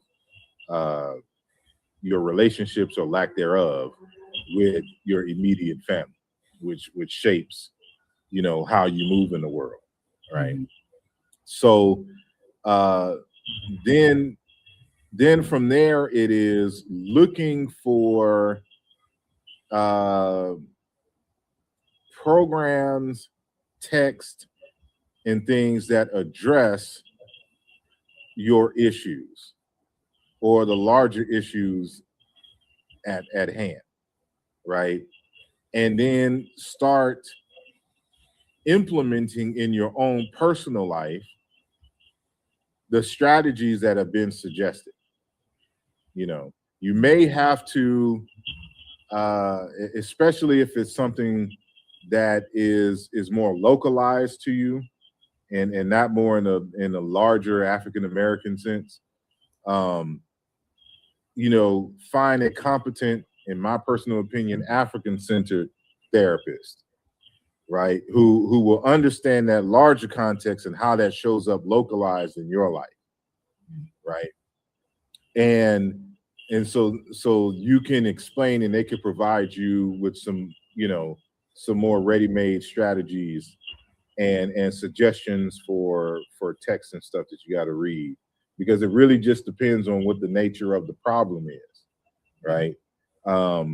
You may have had a good or a quote unquote good childhood, but you existed in spaces that reinforced an idea that, you know, you didn't belong in those spaces. Mm-hmm. So you weren't thinking along the path of, I can do these greater things. I can create these viable businesses and or technologies or something to this nature, or that I can have this financial level of security, right? And so you may need to heal in the sense of developing your confidence in yourself, that you can go into those spaces and fail and expand and grow in there without being intimidated enough that you don't even try, right? So it's not nothing to where that you can't find a good husband or you can't find a good wife, or something like this, or you can't, or anything like that, or because you have trust issues because da da da. You know, you may be good in that space, but it may show up in a different space. So there's healing that can happen in that way, and so, but regardless, you're going to have to fortify your mind and increase your capacity for love, Right. in terms of community, in terms of history, and loving yourself and appreciating the diversity of your community and being able to embrace that, and understanding the traumas that exist today have a direct result of issues that happened 400 years ago as a result of the transatlantic slave holocaust. Exactly. That's one of the good things about education. Education, it should help you to empathize with others and understand where they're coming from, even though they may not have the same level of understanding that you may have about certain issues. Mhm. So you got to, part of the healing process is having patience not only with yourself, but with others, and understanding that people develop at different stages of their life. That's true. You know, so like I'm 47 right now. And I remember like in my early 30s, I would be teaching and doing certain things, and I would have elders in their 60s and 70s, you know, coming to me asking questions and saying how much that I have helped to shape their understanding. And I'm like, y'all are elders. But they was like, well, I understand that, and I may have more knowledge and stuff than you in other areas, but I didn't come into the knowledge of myself until like age 55 until age 60, right? So the roles have reversed, where like I would, in normal circumstances, I'm learning and being mentored by them. They, in this space at least, I'm mentoring and teaching them. And so you got to understand that when you're doing this work, you got to understand that people develop differently at different stages of their life. So Right. it will help you to be patient and to remember where you were, especially for younger folks at their age. So what we're trying to do now is to help people get to where we are in terms of our understanding and love for self earlier, so they don't have to wait until they're 55 to discover that they Black and come from Africa, and our people have done all these great things, right?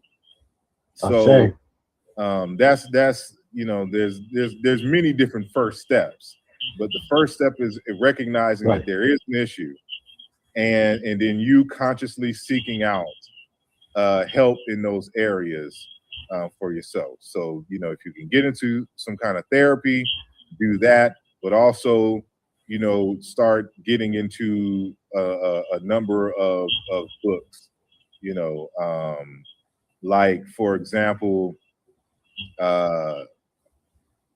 what's her, DeGroy, post-traumatic slave syndrome, right? Joyce. That's a good text. Like if you're trying to understand like African spirituality, I'm writing a text called, you know, An Introduction to Kimoyo, but that's not going to be out until 2027. But from a primary standpoint, you can read something like the late Dr. Malidoma Somé, who wrote Of Water and the Spirit, right?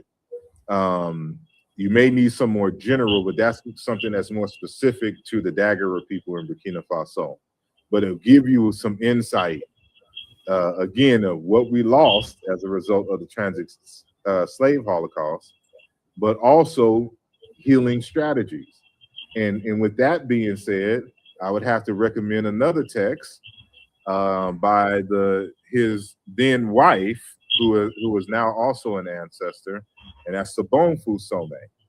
And it's called The Spirit of Intimacy, right?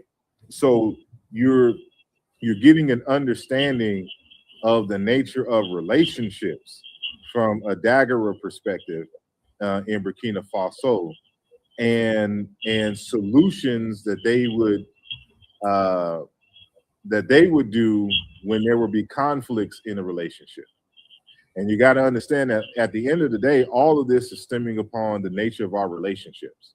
So you want to get to a point where you are the best version of yourself, and that you move and operate with a high level of integrity, and that you can be relied upon, right? And so that you can be the friend to, you know, saying that your friends need, and hopefully the same as them, you know, saying for you.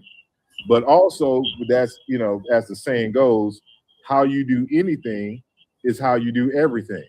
So this is going to stem into how you do business, right? Because if you have integrity in how you do your interpersonal relationships, your close relationships, and this stems into your business, now you are somebody that the community can lean on, because whatever your business is designed to solve whatever problem, they know that they can consistently go to you to solve that problem, and they're willing to extend their hands and give you money to solve their problem, because and now you're building stronger relationships with the community, and that's what economics is based upon. It's not simply having technologies or money, because we had economies before money. It's about quality of your relationships. And so, you know what? I wanted to ask you in reference, because you brought up Burkina Faso a few times, and I know there's some current events with Abraham Traore. Are you able to update us on that? I know it's a little off subject, but are you able to update us on what's going on in Burkina Faso?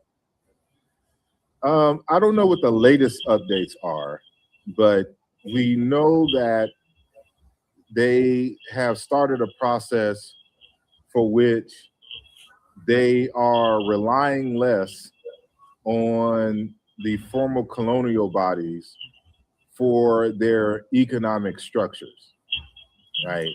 So now they have created an alliance, and it looks like there's some other countries that may be joining them soon.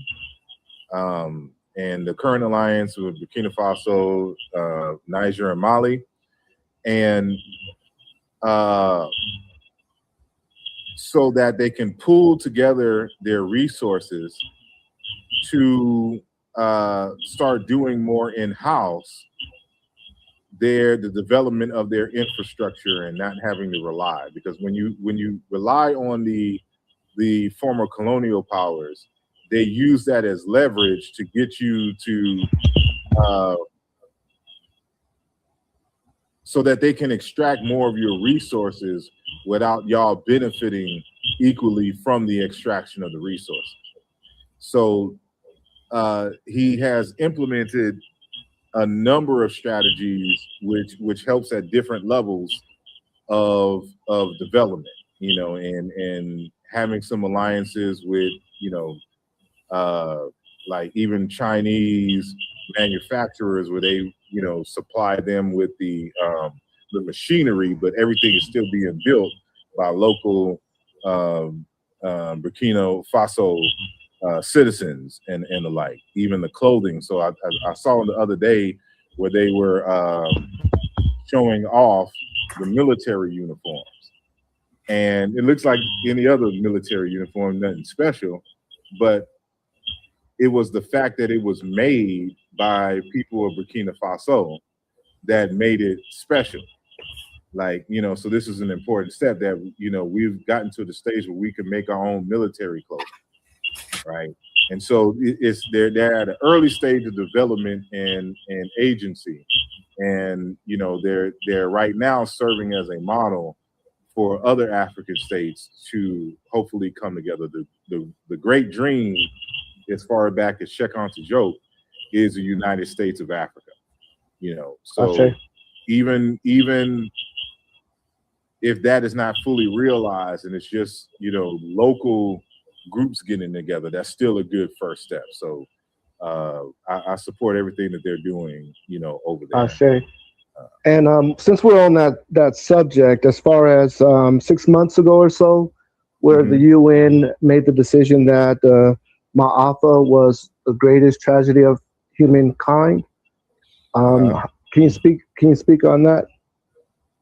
I don't know too much about the UN's declaration, but you know, because I'm Afrocentric, you know, and so it's like, who cares? We already declared it the most tragic, you know, situation. Like just because you now recognize it, it don't change anything. Like, and I wish that we would stand more authoritatively when we move out into the world and declaring things as is so. So if we already declared that it is the Maafa is the greatest tragedy, it is the greatest tragedy because we said so. Right. You know, and we have the facts to back it up. And so the UN, it still centers the UN, and it's like, okay, now they raise, you know, at this point, you know, now I got to put on my Dr. Amos Wilson hat. We have to stop waiting for validation from Europeans and start moving with the understanding of developing and maintaining power and what it means to be sovereign and how to move in the world as sovereign agents, you know, of our lives. And so it is so because we declared it so. Right. And we don't need them. If they recognize it, you know, fine. You know, and we're not saying that, you know, we live in a global space and we got to interact with people. So there's discourse, there's dialogue, but at the end of the day, it got to be the Black people declaring what is for Black people in their space. And so that's just what it is. So what would you say is the biggest challenge to the movement, and how do we overcome them? It's always going to boil down to ignorance. It's misinformation. It's ignorance, misinformation, and lack of critical thinking that plagues the community. Because, you know, if you don't have the proper information, and you don't have a means, a strategy for evaluating information, you're so easily gullible in terms of being influenced by individuals who don't have your best interest at heart, right? So, you know, when you have facts about reality, you're able to step in and move in a situation or move in the world more authoritatively and confidently than others, right? And so, you know, there's many expressions of our lack of knowledge and information, right? And coupled with the ability to critically assess and evaluate data. And, you know, the Pretendian movement, the FBA movement, the Hebrew Israelites, the Nation of Islam, tribe, you know, we the lost tribe of Shabazz, you know, type stuff. It all distracts from the reality. Now, it'd be different if they just said, you know, yes, we are African people, but this is what I choose as my, you know, operating paradigm. You know, I understand the history, and they can cite it, you know, and so now at this point, it's just a personal choice. That's something totally different versus you trying to argue that we are the Hebrews, right? And that the Mexicans and the Indians are all part of the Hebrews. And so, because now you got to think critically. Well, how did this large population get here from the Middle East? You know, what were the large boats? What were the shipping? Where did they ship from? And why did all the light-skinned ones end up, you know, over here in the United States, but all the dark ones were in Africa? You know, to be brought over here in the quote unquote slave ships, right? So then you have another conflict of the Pretendians, some of them who also believe they are the true Hebrews as well. And so how are you native to this land and been here for hundreds of thousands of years, but you're also a Hebrew Israelite where they existed over there in the Middle East? This is where critical thinking comes in, right? And so like you have people saying silly stuff. For example, that it's comical when you say it out loud, but that continental African people can't grow afros, right? There's a group of people making this argument, trying to distinguish themselves as FBA from the continental Africans, and saying, you know, we not them because they can't grow afros, and that we only started calling ourselves African American as a result of Jesse Jackson in 1985. I'm like, we have documentation. There's a book written by an anonymous author who just called themselves the African American in 1782. Not only that, the free people of color, when they created institutions, they called themselves African, and they named their institutions the African. That's where the A in the AME Church comes from, the African Methodist Episcopal Church. Right. You know, when we joined Freemasonry, the first lodge was the African Lodge, right? You had only a little bit later, in like the early and mid 1700s, did you start to see African American, because they wanted to not like negatively distinguish themselves, but just it be known that we're the Africans who are born here in America versus the Africans who stayed on the continent. This is where the phrase African American comes from, right? And it was later shortened, because we just fly with language, to Afro-American, right? And so in the 1600s and 1700s, you will see our organizations and newspapers being called African American, African this, Afro-American this, all the way up into present. But because, you know, this group of FBA people don't like to read and don't know what primary sources are, you know, they believe an anonymous TikToker who says, you know, Jesse Jackson created African American. You know, when Malcolm X is at his funeral, when what's the actor's name who read the eulogy to Malcolm X? Oh, Jesse Jackson. It wasn't Jesse Jackson. He played in the. Shock. He was in the movie. Shock. No. He's an actor. He was an elder then, but yeah, he was even in the movie. He was in Spike Lee's Do the Right Thing, the old man. Cobb. The Cobb. No. Read eulogy of Malcolm X. Ossie Davis. Well, I couldn't remember that. Oh.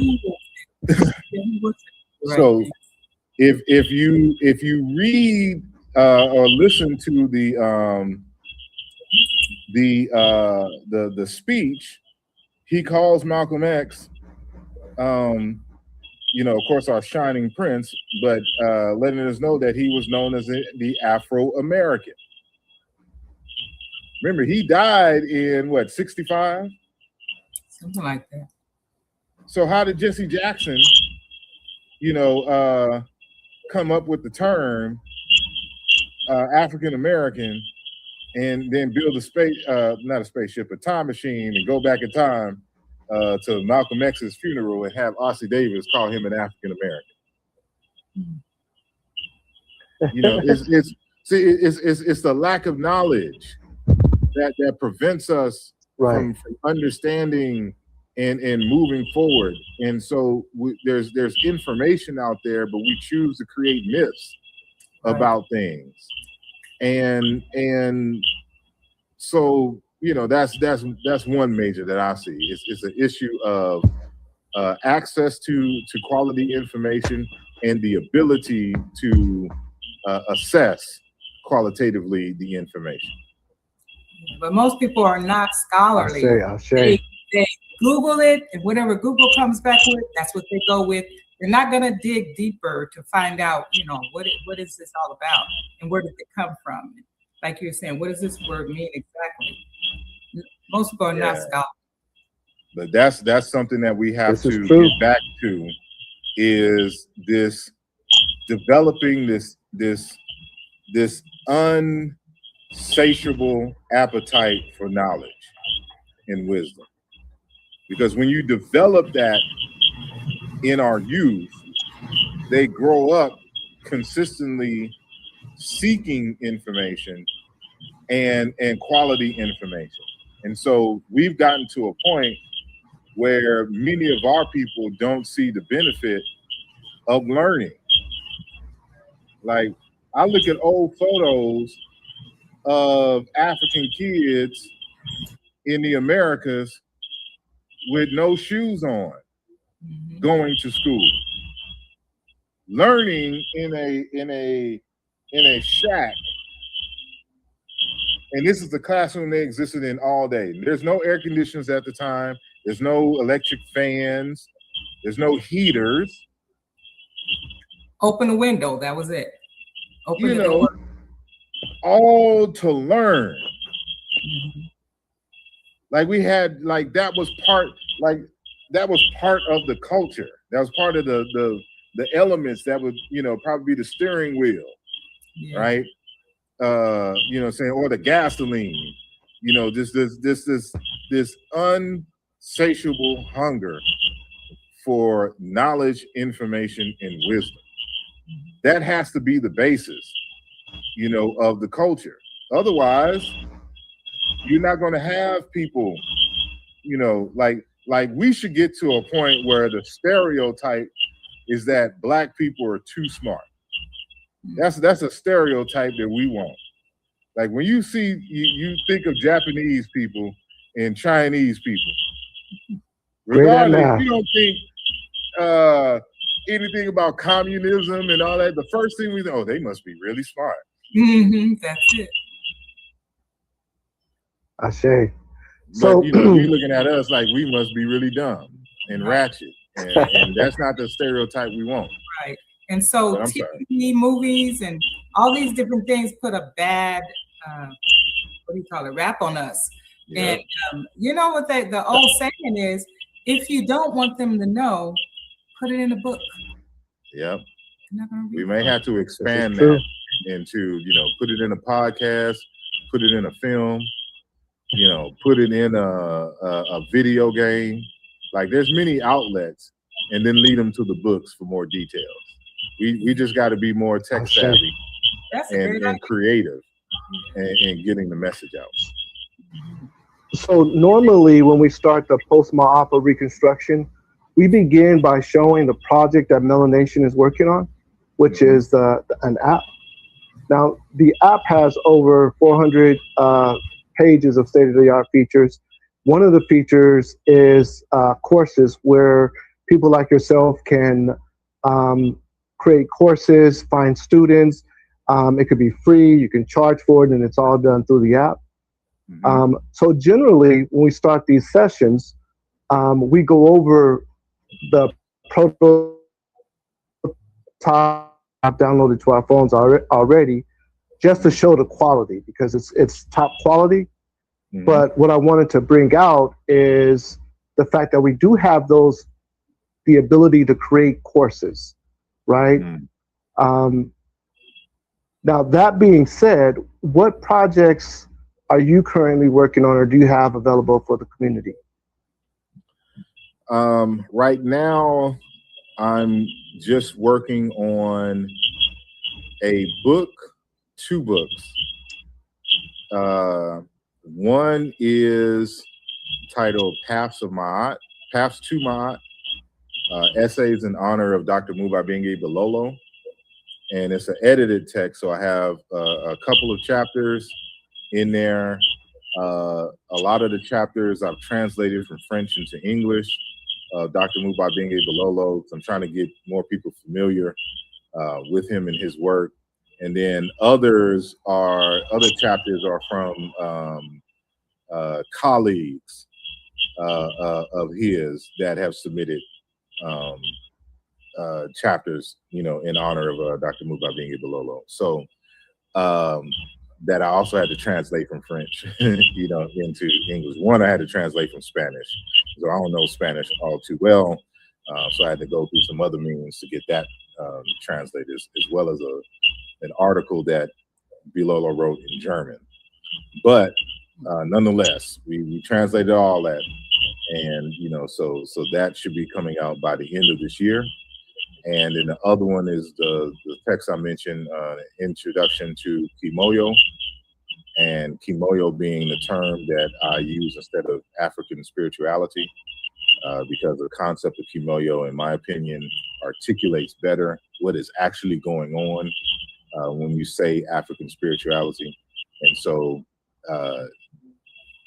so this text will introduce you to the fundamentals of the concept of Kimoyo, and then examples of how this is expressed in different African communities, so you can get a gist of what that means. So now you get the underlying essence of what it is, instead of religion and spirituality, from which you can't help but understand it from a Western construct, using those terminologies. So, but outside of that, there is, and speaking of courses, working on a course with a sister out of New York, on that's focused, but this is for her group. But it's my lesson, so I'll be teaching it and having the online courses for it.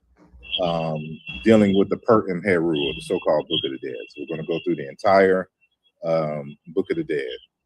So that's what that course is going to be. I have 2 courses on my website, but those are being revamped, and the whole website is being revamped. So it's down now. So even if you go to it, nothing's going to show up. But I'm also be working on an app to accompany a set of cards, a deck of cards, or flashcards, I should say, that I'm developing, which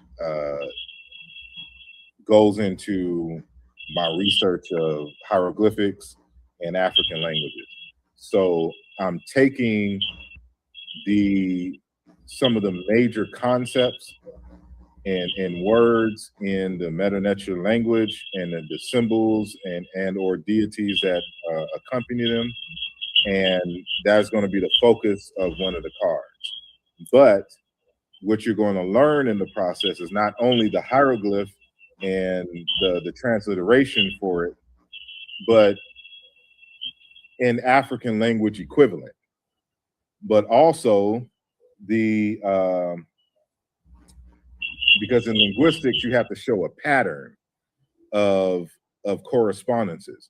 So you'll not only get whatever language I'm using for that card, you'll also get 3 other examples, because the ancient Egyptian language, they didn't write out their vowels. They only showed up with the consonants. So you see the same consonants in sequence that'll be different words. So for words that had the same consonant sequence, I can show the same corresponding sequence in a modern African language. So you'll get 3 other examples. So you'll kind of learn a little bit about historical linguistics. You'll learn how to pronunciate that hieroglyph in a modern language. And so the app is going to be a kind of digital version, of that, which would encompass certain kind of learning games. So there's multiple reasons why the cards in the app are being developed, but one of the major reasons is because I'm in the spaces where I'm always arguing with folks on the Africanness or the ancient Egyptians. So they'd be like, "Oh, y'all some West Africans. Y'all have nothing to do with ancient Egypt, and none of that kind of stuff exists over there." I'm like, you must don't know Africa. You must don't know me and what it is that I research. So I'm showing West and Central Africans and their descendants that, yes, is significant in historically, because we find it in the monuments and things in the papyri of ancient Kemet. But those ideas and everything exist in your native language and culture, or the cultures in which you came from. And not in a sense that, like, okay, you know, there's a word for honesty in their culture and there's a word for honesty in their culture. We're not talking about that. We're talking about the word they use for honesty in their culture exists in your culture, and this is how it's pronounced. So you can pronounce ancient Egyptian words using your modern living language for the exact same word. So that, as I mentioned earlier, like when you say the Ankh symbol, that's not how it was pronounced in ancient Egypt. But if you speak Tree or you speak Kikongo, you would know the word Inkwa, which is the word for life, man, person, which has the same association in ancient Kemet. But that's not enough. That's just me saying stuff. That's trust me, bro scholarship, right? And we don't do trust me, bro. On that note, you know, so that's why I show the other examples, so you can prove that this is the cognate for it, because now you have the methods to show that these in fact are the same words, because they belong to the same correspondence set, right? So I'm teaching. let me ask you a question in reference to that. Go ahead. Because I do see similarities in English and from ancient Kemet. Like we say sunset. I don't have the scholarship behind it, but I recognize the similarities when we say sunset and the concept of set being the darkness. Is there a connection there? No, because, and that's one of the things that we have to be careful of. Those of us who study languages, who do historical comparative linguistics formally, we know to look for those lookalikes. So we try to avoid the lookalikes. So there has to be a way for us to critically examine the data and show that this was in fact a true cognate. So that's why you have to show a series of regular sound meaning correspondences between the terms.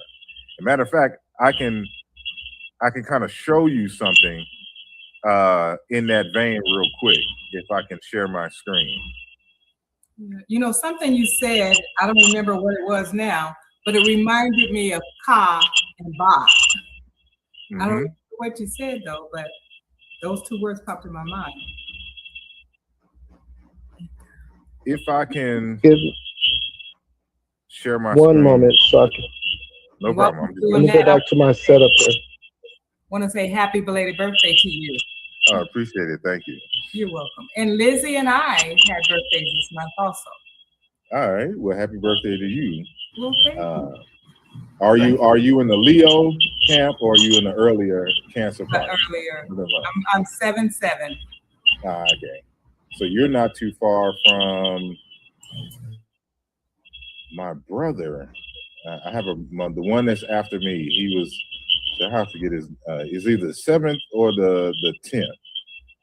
And I know that's a big difference, but that's his birthday. Because a lot of us have birthdays in this time span. So you get mixed up, because my dad is the 5th of July. I'm the 30th. I have a cousin that's the day after me, on the 31st. And then my youngest brother, his birthday is coming up on August the 10th. So, you know, he's in the Leo camp. And so it's just a lot of us that have the same either month of July, or just, you know, in that short Leo window. But whenever you're I'm ready. attempting to get my internet going so my laptop would actually allow us to share, but I'm having problems with that. So we may not be able to share Oh, okay, no problem. I just wanted to, those one of those things that it's better to show than to state. But regardless, you know, so with the app, that's what we're doing. We're going to show you how to prove that when I say Inqua in Kikongo or Tree, I'm saying the same thing as Ankh in ancient Egyptian. And so it forces you to not look at Egypt as an isolated place and culture, that it exists within a larger African context. And so while every community may not have had stone pyramids, because they could have lived in a savanna or lived in a rainforest where that doesn't exist, they still have the culture. They have the philosophy, they have the underlying terms. So we're not copying, we're not borrowing anything from the ancient Egyptians. We already had it. So they inherited it from the same mother culture that we inherited, you know, our terms and concepts from. So that's the one of the bigger goals of having that, you know, to put Egypt in its proper context and to show people that, you know, because a lot of times they be like, y'all focus on Egypt so much. You know, why don't y'all talk about West Africa and Central Africa? I'm like, one, you haven't read our works, because Egypt's always in the conversation with West and Central Africa. But, and then— You know what? Go ahead. I might have a workaround. Miss Lizzie Woody, Osir is attempting to share. Are you able to share the information that he's putting up?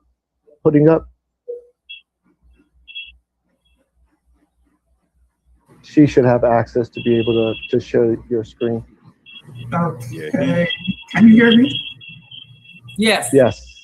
Oh, okay. First of all, welcome to the show. I'm sorry I missed the beginning. Now, where do I go? Just tell me. I'm sorry. So do you have it up already to share? Yes. And then if she could see it, she should be able to see that. She should see. So he wants to share his screen, and I don't have access to my laptop. Whoever has admin rights, you'll have to click on it to bring it up to the screen. And so there you go. So you know, I use StreamYard as well. Perfect. Thank you, Miss Lizzie. Appreciate it. So this is going to be interactive. So briefly, so you see what I have a table up here, and just to let you know, y'all, there's feedback from one of y'all's mics. So the mic may be too close to a speaker or something like that, or listening from two devices. But so what I'm showing here is a linguistic pattern. So I have a table here with 3 columns and 4 rows. And so the first row is just the name of the language, which is Proto-Bantu, which is a academic reconstruction of the Bantu languages. Then we had the ancient Egyptian, and then we have the consonant sound correspondences in the 3rd column. So if we look at the first row, for example, we have a proto-reconstruction of a word, bidet or bede, right?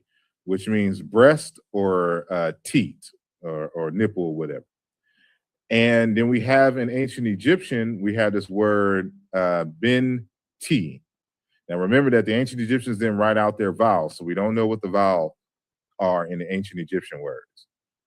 So to help the viewing audience, I have highlighted the consonants that we are comparing in red. So we can see that in the first consonant position, we have the letter B as in boy, and bravo, and bounce, right? Like you bounce a ball.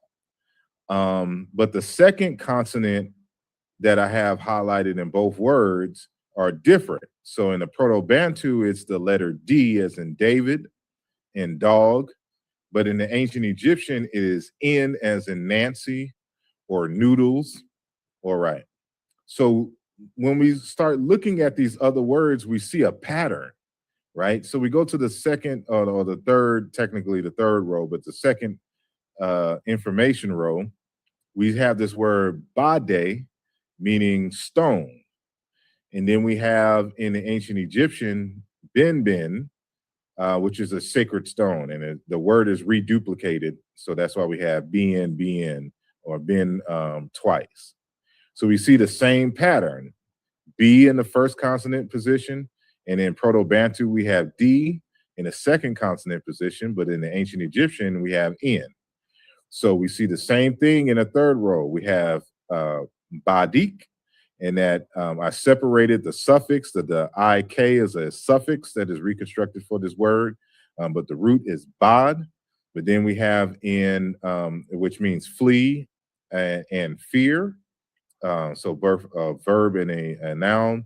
And then we have binu or binwa, to escape, to depart, right? So we see this pattern, and it allows us to make predictions. So, you know, underneath the table, you see that I have this formula. So I have Proto-Bantu BD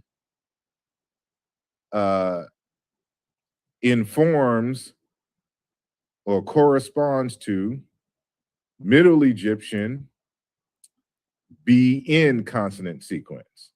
And we have to do it this way because we don't know the vowels of the ancient Egyptian. So we have to we have to focus on the consonants, right? Because those are the more stable phonemes of languages. So since we have a pattern, we can make a prediction. So there's this Proto-Bantu word bad, meaning to shine. What do y'all predict that the consonant sequence is going to be of a corresponding Egyptian word for Proto-Bantu bad, meaning to shine? What do y'all predict? Any one of y'all can answer.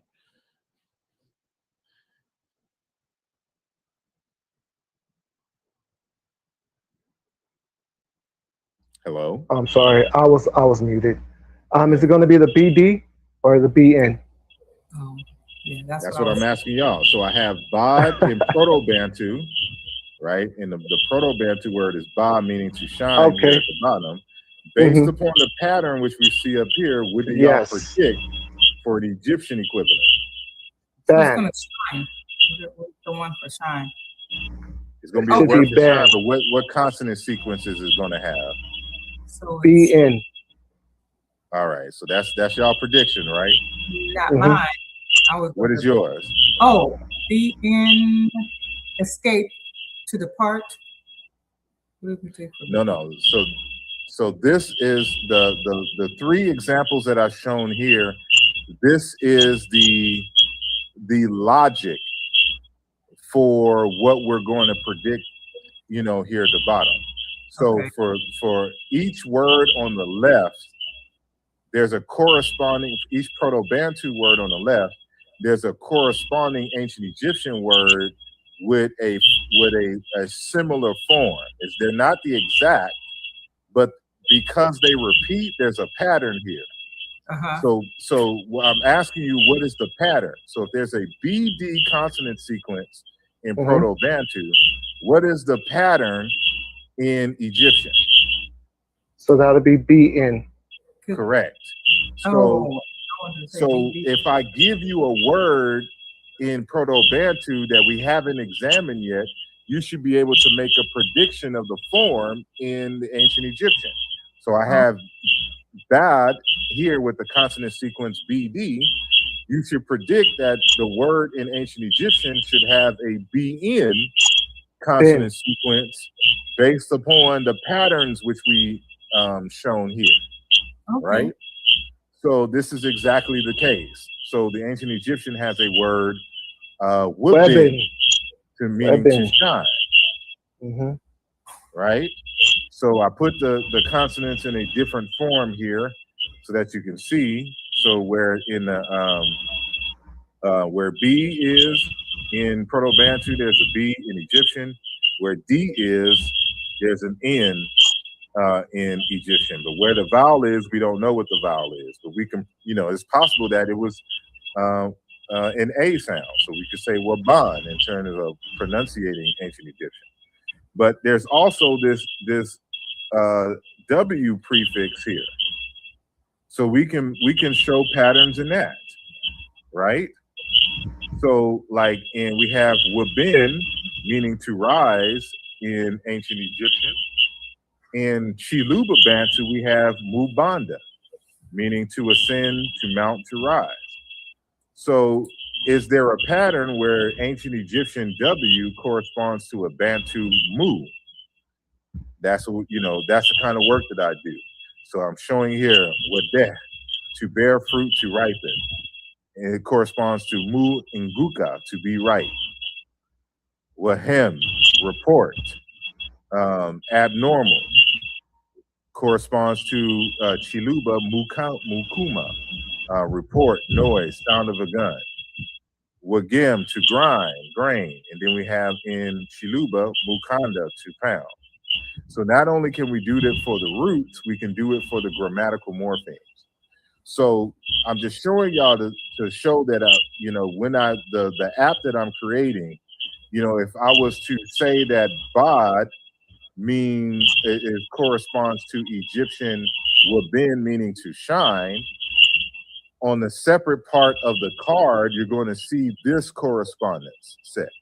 So you can show and prove that this is in fact the case, that Wibin, meaning to shine, is equivalent to Proto-Bantu Bod, meaning to shine. Right. And so and I know it's not scholarship, but when I hear bad meaning to shine, I'm gonna go to, that's what we say now. I'm bad, right? I'm shining. Yep. I know that's not scholarship, but you know what? It sounds like there's a connection there. But what you did essentially is a phenomenon that we call in linguistics paronymy, right? And this is the belief that two words that sound alike must be related in some way. And that is what created most of ancient culture. Like, in terms of its cultural motifs and things. Words that are linguistically separate, because they sounded alike, the ancients tried to synthesize them in a way that now you have this new emerging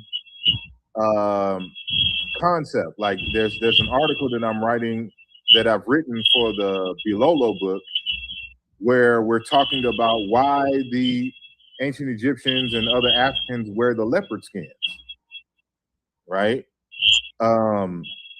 So the leopard skin comes about as a result of a word that sounds like the leopard that means king or power. And this is why priests and kings wore the leopard skin, because they were in synthesis with the word leopard, and so they did what you just did, the bad, even though it means to shine, and in Proto-Bantu, bad in English, means terrible, but we use it to also mean something good. And so, and we can also use it that, in a shining context, exactly. Like there's an essence, an aura about you, what I'm saying, because you are excellent at what you do, or like something that so and so's bad, like Michael Jordan's a bad man when he's on the court. Or we could say that a sister is bad, what I'm saying, like, but it's not. She has bad characters that she's shining, extremely good. Like she's bad. So yeah, I understand it, you know, in many ways, but yeah. All right. So how can people contact you? Well, they can at the end of August they'll be able to go to osirmhotep.com and visit my website. It should be up by then. But in the meanwhile, you can just hit me up either on Facebook, on I have a TikTok account. I don't frequent it that often. I also have an Instagram account. I don't frequent it that often, but you can catch me on them every now and then. So you can reach me there, or you can go to YouTube. And so just typing in Osir Imhotep or Imhotep 1906 or 06, and it will my name will come up on any one of those platforms. So I have a Ashe, page. Ashe. So the last thing we generally ask our speaker is just to speak to the audience as far as the advice that you may have or whatever is on your mind. I don't know if I have any advice per se, but I have been lately diving into my personal genealogy.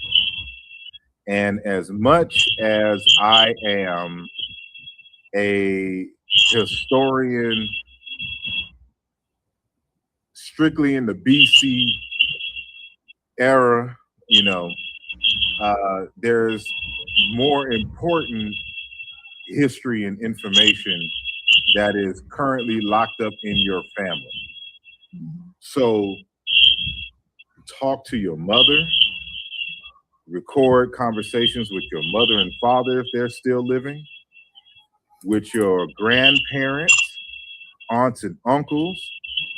Ask them about names of family members, experiences, whether they're good or bad. You know, document it all. Put together a text about your personal family history and pass it down to your children and let them know about the legacy and the mistakes that they made and the goals and vision that they had for the family for which they can carry on. And so, you know, all of this ultimately is for the continuation and the stabilization of Black family. So when you have Black love and when you have Black family, you know what I'm saying, that's when you truly have Black power. And it goes back to the nature of those relationships and developing and maintaining those relationships.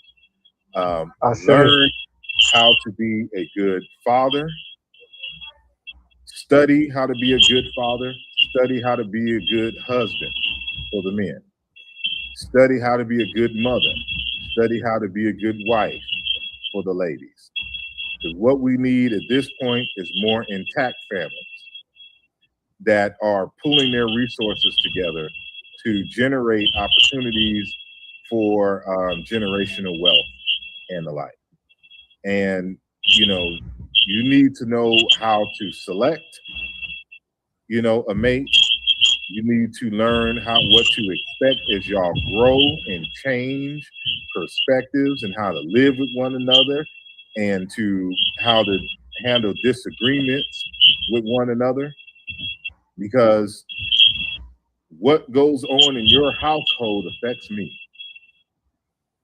And we need more strong family households and dynamics so that we can have more stable communities and that we can have more stable and strong-minded and loving people in the communities so that we can build an economic system and grow to be able to develop the resources and the necessary protections to fight against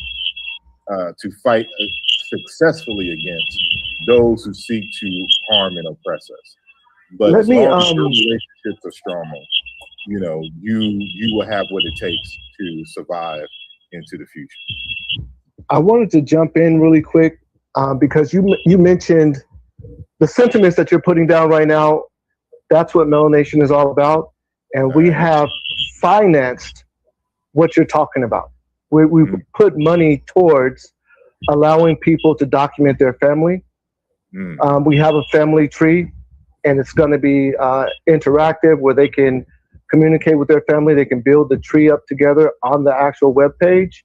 And we have the dating site as well, because you're saying community starts at home, and we need to learn how to select our partners correctly. So we've actually invested financially in those programs that you're talking about. If I was at the studio where I normally am on Wednesdays to produce this podcast, we'd have went over the whole thing. It's immaculate. It's beautiful. On Wednesday, when this actually airs, we are going to show it to the public. We're going to show, and actually, I'm going to send you the prototype. So as soon as this is over, I'm going to send you the link to the prototype. You'll be able to see the family tree aspect, the dating aspect. And it's because of what you're talking about, because community starts at home, and we need to build our family structure, understand that aspect, and we need to be able to select our partners. I just wanted to jump in there while you were talking to the community. Sorry, go ahead and continue. Oh no, I was done. That's you know, I don't know if that counts as good last words, but that's what I'm personally been engaged with, you know, more frequently later, and getting in touch with family members, and you know, learning about my family in Louisiana and in Texas. You know, I didn't even know we had that many family members who stayed in Houston when I was young. You know, while I was there, and even as an adult. So not until I was an adult, you know, after college, did I discover some of these family members. But you know, tying it all together, at the end of the day, you know, we just want to enjoy each other and enjoy family. We understand we got to work and do things to put food on the table, but at the end of the day, we just want to love on our family. And you know, all of this, whatever, however fancily we articulate it and create technologies and stuff for, at the end of the day, that's all it's really about. And just living our life and growing old, you know, with the ones that we love, and seeing them develop and shine, and being able to brag about the people that we know personally, you know, in our families and in our friend circles and stuff. So that's what we, you know, we're all collectively, whether knowingly or unknowingly, we're fighting to do. And you know, I just want to make my small contribution to that stabilization, and hope we all, you know, work together in a way that this is realized at a greater extent for our people. Ashe, and Ashe. Miss Lizzie Woody, would you like to do your closeout? Okay, my closeout, I would say, is a lot of things that we're talking about today. We've heard before 1,000 times. So my thing is always, how do we resolve those issues? And I feel that MelaNation plays a part in this, because this is where we're galvanizing people to come and join us, to see what we have to offer, and allow people to fit in where they fit in. Basically, you know, I'm amazed at, you know, what I've learned today and the options that we have as far as our culture. Those things we lack, because I'm not going to put a label or anything on it, because. So, as I said, we are aware of our issues. We are aware of our lackings. Let's see how we can fix it together, in other words. And thank you for being our guest today. That's it for me. Ashe. It's Jean-Pierre. Well, I wanted to say this segment was really interesting. I like the idea that Osir, Imhotep, is bringing information on how to read the hieroglyphics. How do you say that? Hieroglyphics? The glyphics. But anyway. The MelaNomics. Yeah, I'm so interested in that. I mean, before I wanted to learn to read Hebrew, but then after watching a guest that we had here a couple of weeks ago, it really got me to thinking, because he said that he was studying different religions, and all those different religions took him back to the Bible. And I was like, oh, I wish I wouldn't have heard him say these things, because now it's got me thinking, because the pyramids were here long before the Bible, and there's things that are in the Bible that they were in the pyramids. So now I'm thinking, oh my goodness. So anyway, I'm going to have to dig deeper, because I really like being a Christian. But then, as he said, all the different religions took him to the Bible, and all the different religions came from the pyramids. So what does that say? Oh, and then I was looking at Uma's pyramid, where it has the going forth by day. And I was like, oh, I wish I could read what it said, what they have written in there. But so now I'm going to be able to, because I'm going to make sure I follow you and get that information. But I want to thank everybody for being, to be here and continue to come so you can get more informed like me. I'm just so happy to be a part of these conversations. And thank you so much, Osir. And everybody, come back again. Have a wonderful day, evening or night, whatever time it is.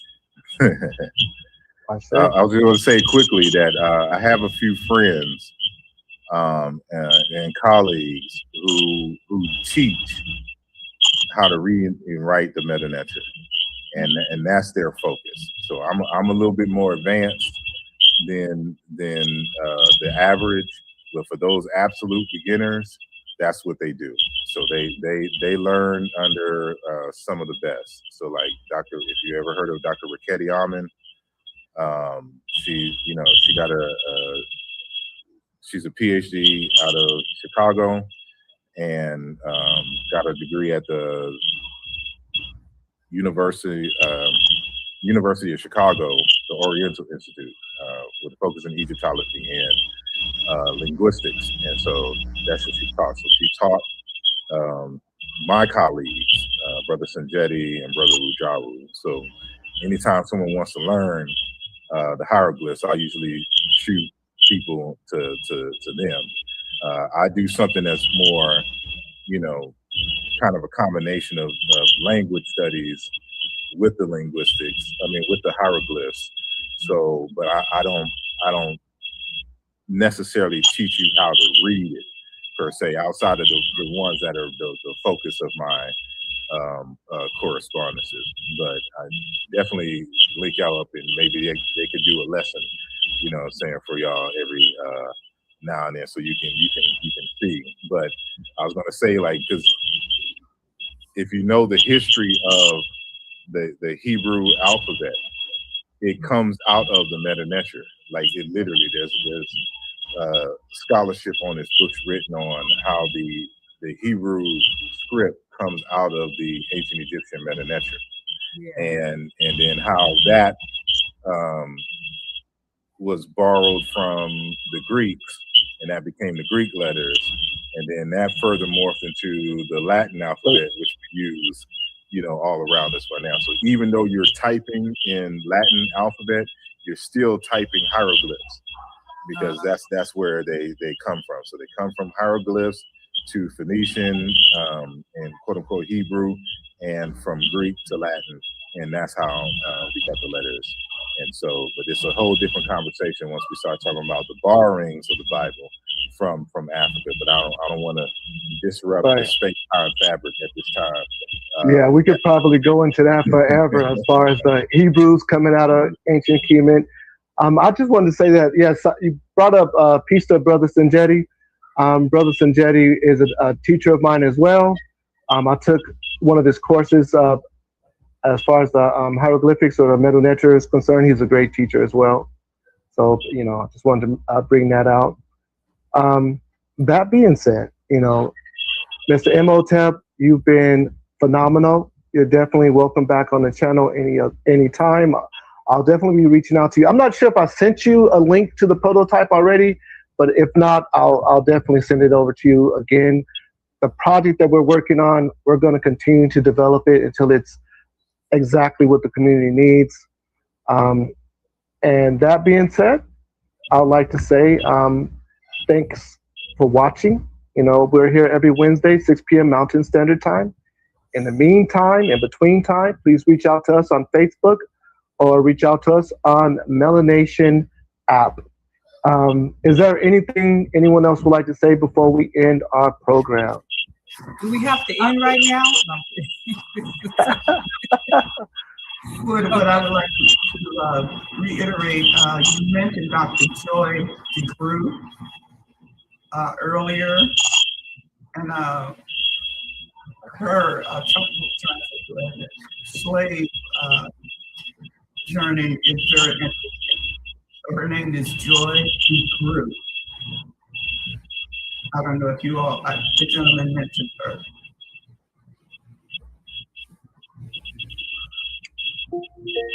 I'm not familiar with Joy McGrew. Here's your reminder. Drink 8 ounces of water. Alexa. Yeah, all right. She wrote the book Post-Traumatic Slave Syndrome. She earlier form of the text, she went by, I forgot her married name, but she had divorced, so she went back to her maiden name, DeGroot. And but yeah, that's the name of the text, Post-Traumatic Slave Syndrome. Right. Ashe. All right. Well, it's been great. And again, we're going to be airing this on Wednesday, so that's when everyone's going to be able to view this session. So other than that, everyone have a good night. Okay. Thanks for coming. I'm sorry, Imhotep. Make sure you come back again.